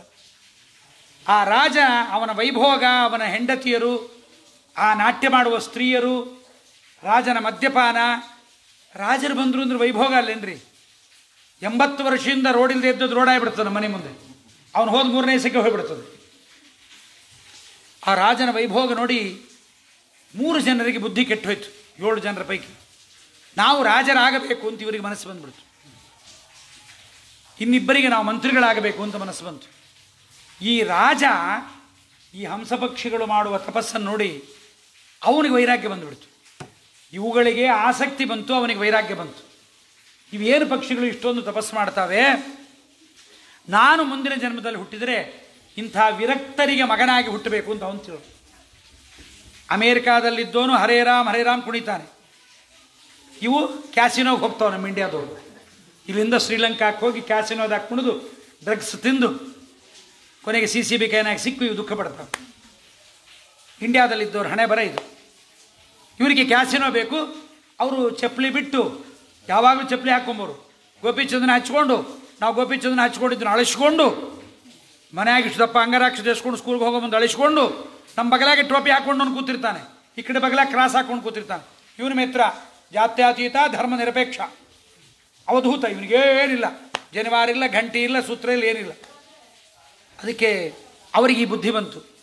ಕೊನೆಗೆ ಉಳಿದ 4 ಜನರಿಗೆ ಗೊತ್ತಾಯಿತು, ಮುಂದಿನ ಜನ್ಮ ನಮಗೂ ಮೋಕ್ಷವಾಗುವ ಜನ್ಮ ಇತ್ತು. ಅವಸರಪಟ್ಟು ಹೀಗೆ ಆಲೋಚನೆ ಮಾಡಿದ್ರೆ, ಆದ್ದರಿಂದ ಶಾಪ ಕೊಡ್ತಾ ಇದ್ದೀವಿ, ಮುಂದಿನ ಜನ್ಮದಲ್ಲಿ ನಿಮಗೆ ಹಿಂದಿನ ಜನ್ಮದ ಸ್ಮರಣೆ ಇರೋದು ಬೇಡ, ನೀವು ಈ ರಾಜನ ವಂಶದಲ್ಲೇ ಹುಟ್ಟ್ರಿ ಅಂತ ಶಾಪ ಕೊಟ್ಟು. ವಿಭ್ರಾಜಕ ರಾಜನ ಮಗ ಅಣುಹ, ಅಣುಹನಿಗೆ ಮಗನಾಗಿ ಬ್ರಹ್ಮದತ್ತ ಅವನು ಹುಡ್ತಾರೆ. ಸ್ವತಂತ್ರ ಅಂಬತಕ್ಕಂಥ ಅವೊಬ್ಬ ಅವನು ಹುಡ್ತಾನೆ. ಇನ್ನಿಬ್ಬರು ಮಂತ್ರಿಗಳಾಗಿಬಿಡ್ತಾರೆ. ಇವರು ಉಳಿದ 4 ಜನ ಅದೇ ದೇಶದಲ್ಲಿ ಅದೇ ಊರಲ್ಲಿ ಇವರು ಬರ್ತಾರೆ.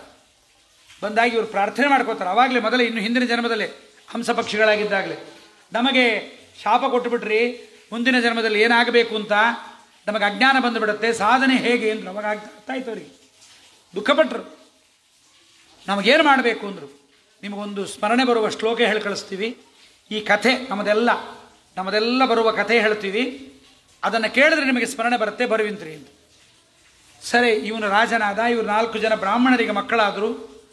ಬ್ರಾಹ್ಮಣರಿಗೆ ಮಕ್ಕಳಾದ ಮೇಲೆ ಈ ಬ್ರಹ್ಮದತ್ತನಿಗೆ ಮದುವೆ ಆಯಿತು. ಬ್ರಹ್ಮದತ್ತ ರಾಜನಿಗೆ ಮದುವೆ ಆಗಿ ರಾಜನಾದ.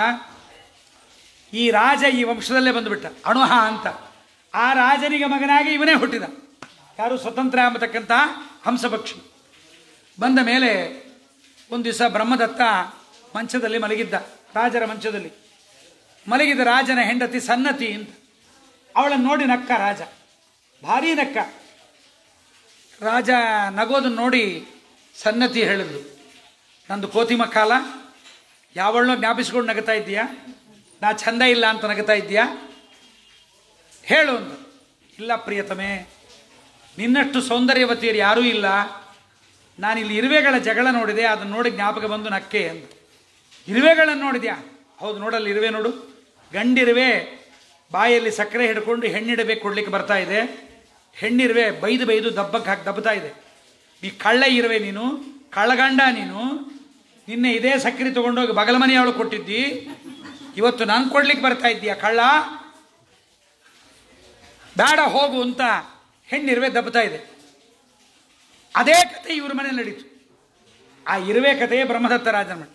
ಇವಳು ಹೆಂಡತಿ ಒಪ್ಪಲಿಲ್ಲ. ಇರುವೆ ಭಾಷೆ ನಿಮ್ಗೆ ಗೊತ್ತಾಗೋದೇನು? ಅದರ ಮಾತು ನಿಮಗೆ ಅರ್ಥ ಆಗೋದು, ಎಲ್ಲ ಸುಳ್ಳೆ. ಇಲ್ಲ ನಂಗೆ ಬರುತ್ತೆ ಎಂದ.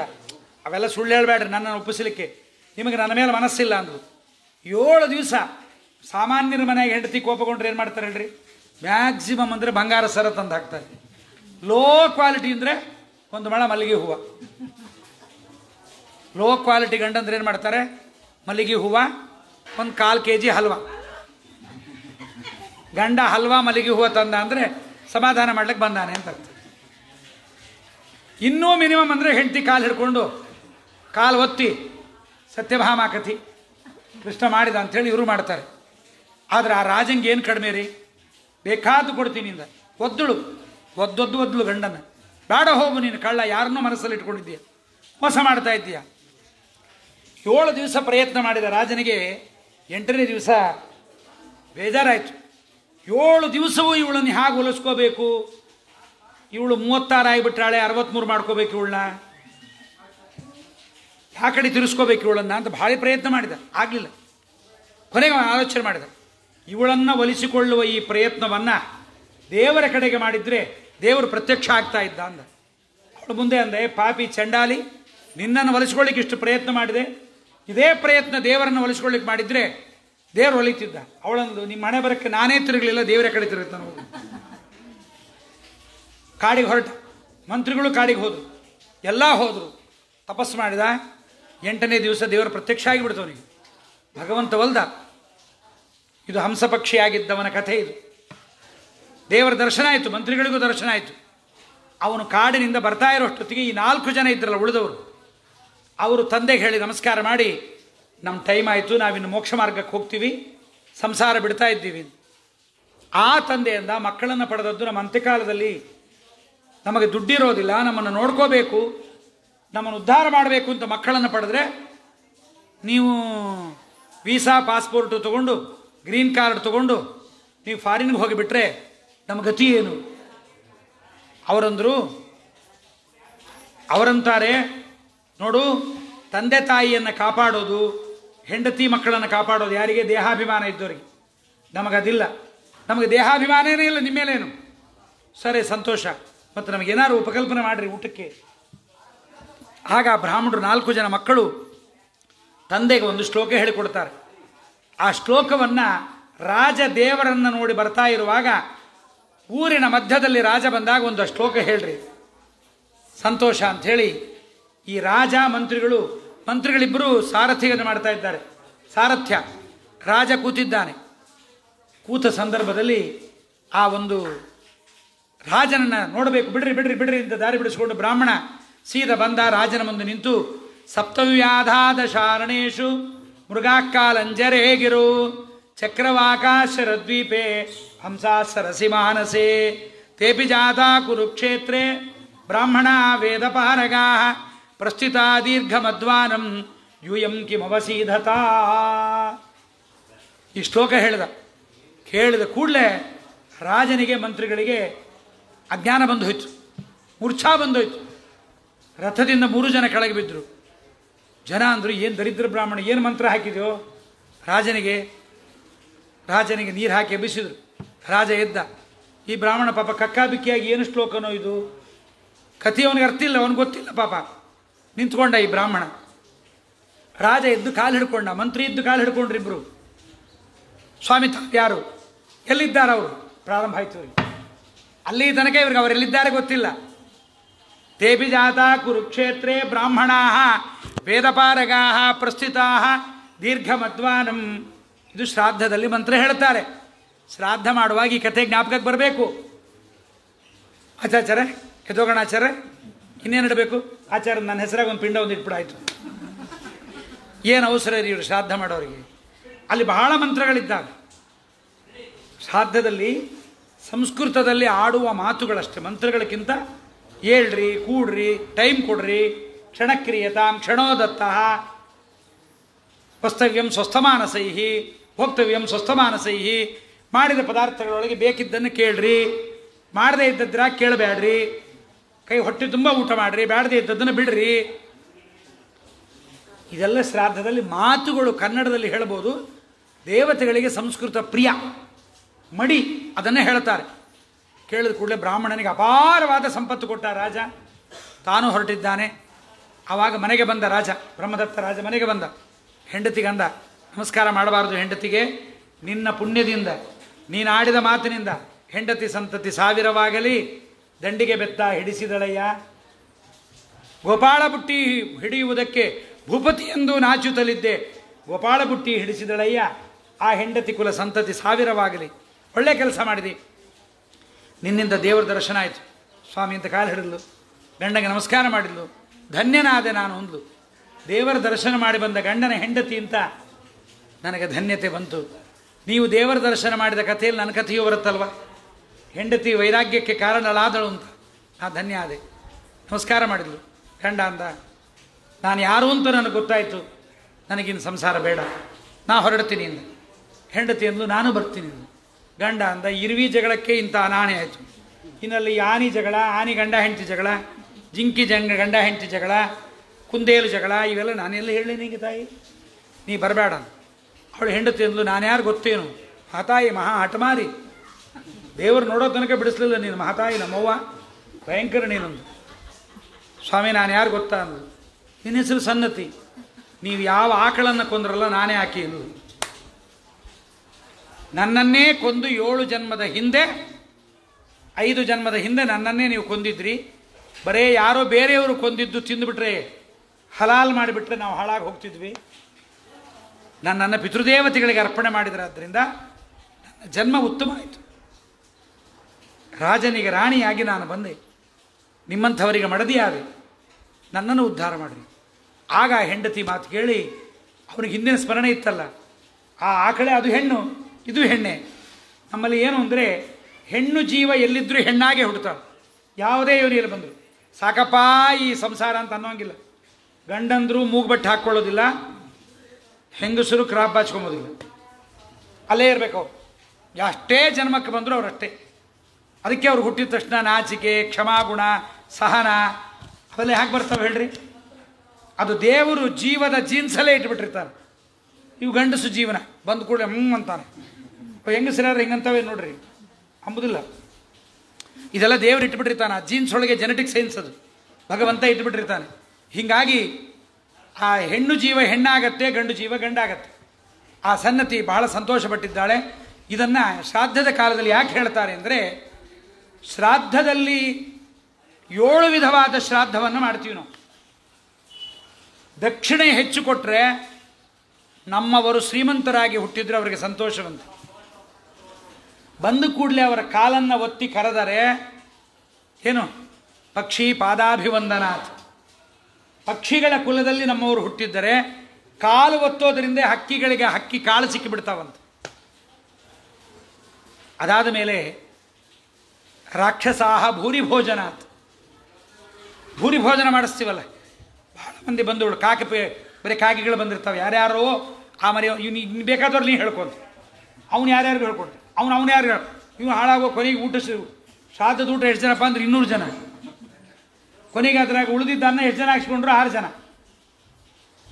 ಇಷ್ಟೇ ಸಹ ಭುಜ್ಯತಾಮ್ ಎಷ್ಟು ಜನ 6. ಹಂಗಲ್ಲ, ಶ್ರಾದ್ದದಲ್ಲಿ ಹಾಗೆಲ್ಲ ಕರಿಬಾರದು.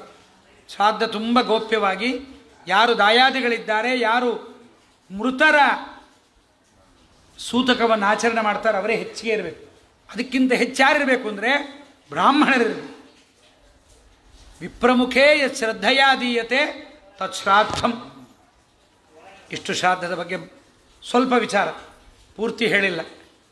ಆದ್ದರಿಂದ ಈ ಶ್ರಾದ್ದವನ್ನು ಶ್ರದ್ಧೆಯಿಂದ ಮಾಡಿ, ಶ್ರಾದ್ದವನ್ನು ಮಾಡುವಾಗ ದೇವರು ಕೊಟ್ಟಿದ್ದ ದುಡ್ಡಿಗೆ ಮೋಸ ಮಾಡಬಾರ್ದು. 10 ರೂಪಾಯಿ ಕೊಟ್ಟರೆ ಸಾಕ, 5 ರೂಪಾಯಿ ಕೊಟ್ಟರೆ ಸಾಕ. ಪಿಜ್ಜಾ ಬರ್ಗರ್ಗಳಿಗೆ 2000-3000 ಕೊಟ್ಟು ತಿಂದು ಬರ್ತಾವೆ ದರಿದ್ರಗಳು. ನಮ್ಮ ಮನೆಯಾಗೆ ಮಾಡ್ತಿದ್ರು ಹಿಂದಕ್ಕೆ ಪಿಜ್ಜಾ ಬರ್ಗರ್. ಅವು ಮುದುಕಿಯರು ಸತ್ತೋದು ಒಂದು ಪಿಜ್ಜಾ ಬರ್ಗರ್ ನಿಂತೋಗ್ಬಿಡ್ತು. ಎಂಥ ತರಕಾರಿ ಹಾಕಿ ಮಾಡ್ತಿದ್ರು. ಅವು ಇದ್ದಾಗ ಪಿಜ್ಜಾ ತಿನ್ನೋದು ನೋಡಿದ್ರೆ ನಾಯಿ ಜೊಲ್ಲಿದ್ದಂಗೆ ಇರ್ತಾವೆ, ಹಾಳಾಗಿ ಹೋಗ ಈಗ ಅಳಿತಾವ. ಆ ಬರ್ಗರ್ ಹಿಂಗೆ ಹೊತ್ತಿದ್ರೆ ಬೇಡ ಅಂಥ ಹೊಲಸು. ಅದನ್ನು ತಿನ್ನಲಿಕ್ಕೆ ಆ ವೈಫೈ ಇರುತ್ತೆ ಅಂತ ಅಲ್ಲಿ ಹೋಗಿ ಕೂತ್ಕೊಂಡು, ಅದು 5 ಸ್ಟಾರ್ ಹೋಟ್ಲ ಕಾಫಿ ಅಂತೆ 3000 ರೂಪಾಯಿ. ಏನಪ್ಪ ಅಂದರೆ ಬೆರೆಸಿ ಕೊಡಲ್ಲ, ಕಾಕಾ ಹೋಟ್ಲೇ ವಾಸಿ. ಅವನೇ ಬೆರೆಸಿ ನೀಟಾಗಿ ಕೊಡ್ತಾನೆ. ಇಲ್ಲ ಹಂಗಲ್ಲ, ಡಿಕಾಕ್ಷನ್ ಬೇರೆ, ಹಾಲು ಬೇರೆ, ಸಕ್ಕರೆ ಬೇರೆ, ನೀ ಬೆರೆಸ್ಕೊಂಡು ಕುಡಿಸಾಯ್ದು 3000 ರೂಪಾಯಿ ಕೊಡಬೇಕು. ಏನು ಕರ್ಮ ಇದು. ಆದ್ದರಿಂದ ಇಲ್ಲಿಯೂ ಕೂಡ ಶ್ರಾದ್ದದಲ್ಲಿ ಯಾವತ್ತೂ ಮೋಸ ಮಾಡಬಾರ್ದು.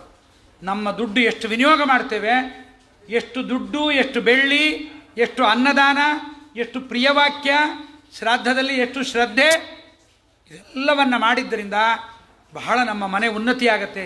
ಕೆಲವರು ಮನೆಗೆ ಹೋದರೆ ಒಳಗೆ ಹೋಗಲಿಕ್ಕೆ ಮನಸ್ಸಾಗಲ್ಲ, ಹೋದರೂ ಬಹಳ ಹೊತ್ತು ಕೂಡಲಿಕ್ಕಾಗಲ್ಲ. ಪಿತೃದೇವತೆಗಳ ಶಾಪ ಅವ್ರ ಮನೆಯಲ್ಲಿರುತ್ತೆ. ಕೊನೆಗೆ ಎಲ್ಲಿಗೆ ಬೆಳೆಯುತ್ತದೆ ಅಂದರೆ ನಮಗೇ ನಮ್ಮ ಮನೆಯಲ್ಲಿ ಇರಲಿಕ್ಕೆ ಬೇಜಾರು ಬರಲಿಕ್ಕೆ ಪ್ರಾರಂಭ ಆಗುತ್ತೆ.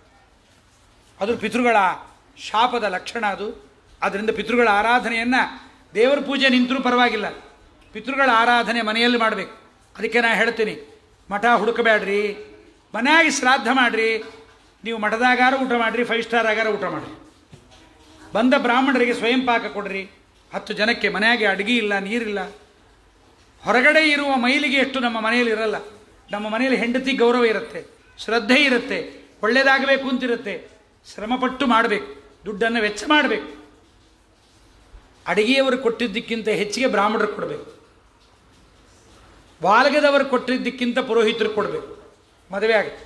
ಅದಕ್ಕೆ ಒಬ್ಬ ಪುರೋಹಿತರು ಬರೀತಿದ್ರು, ಅಪ್ಪ ವಾಲ್ಗದವ್ರನ್ನ ಅಲ್ಲಿ ಕೂತು ಬಾರಿಸಲಿಕ್ಕೆ ಹೇಳ್ತೀರಿ, ನಾವು ಕಟ್ಟಿ ಮೇಲೆ ಕೂತು ಮಾಂಗಲ್ಯಂ ತಂತು ನಾನು ಹೇಳ್ತೀವಿ, ಅವನಿಗೆ 5000 ರೂಪಾಯಿ, ನಂಗೆ 500 ರೂಪಾಯಿ, ಮತ್ತೆ ಎಷ್ಟು ಕೊಡ್ಬೇಕು ಆಚಾರ್ಯ? ಅವ್ರು ಕೊಟ್ಟಿದ್ರ ಮೇಲೆ 1 ರೂಪಾಯಿ. ಅವರಂದ್ರೆ ನೀವು ಬಾರಿಸಿರಿ ಆಚಾರ್ಯ, ನಾವು ಬಾರಿಸ್ಬೇಕು. ಹಂಗಲ್ಲ. ಬ್ರಾಹ್ಮಣನ ಯೋಗ್ಯತೆ, ಹಜಾಮರ ಅಂಗಡಿಗೆ ಹೋಗ್ತೀವಿ, ಅವನು ಎಷ್ಟೊತ್ತು ಶೇವಿಂಗ್ ಮಾಡ್ತಾನೆ, ಕರೆಕ್ಟಾಗಿ 5 ನಿಮಿಷದ ಮೇಲೆ ಮಾಡಲ್ಲ, 100-200 ಕೊಟ್ಟು ಬರ್ತೀವಿ. ಯಾಕೆ? ಅವನ ಕಲಾ ಕೌಶಲ್ಯ.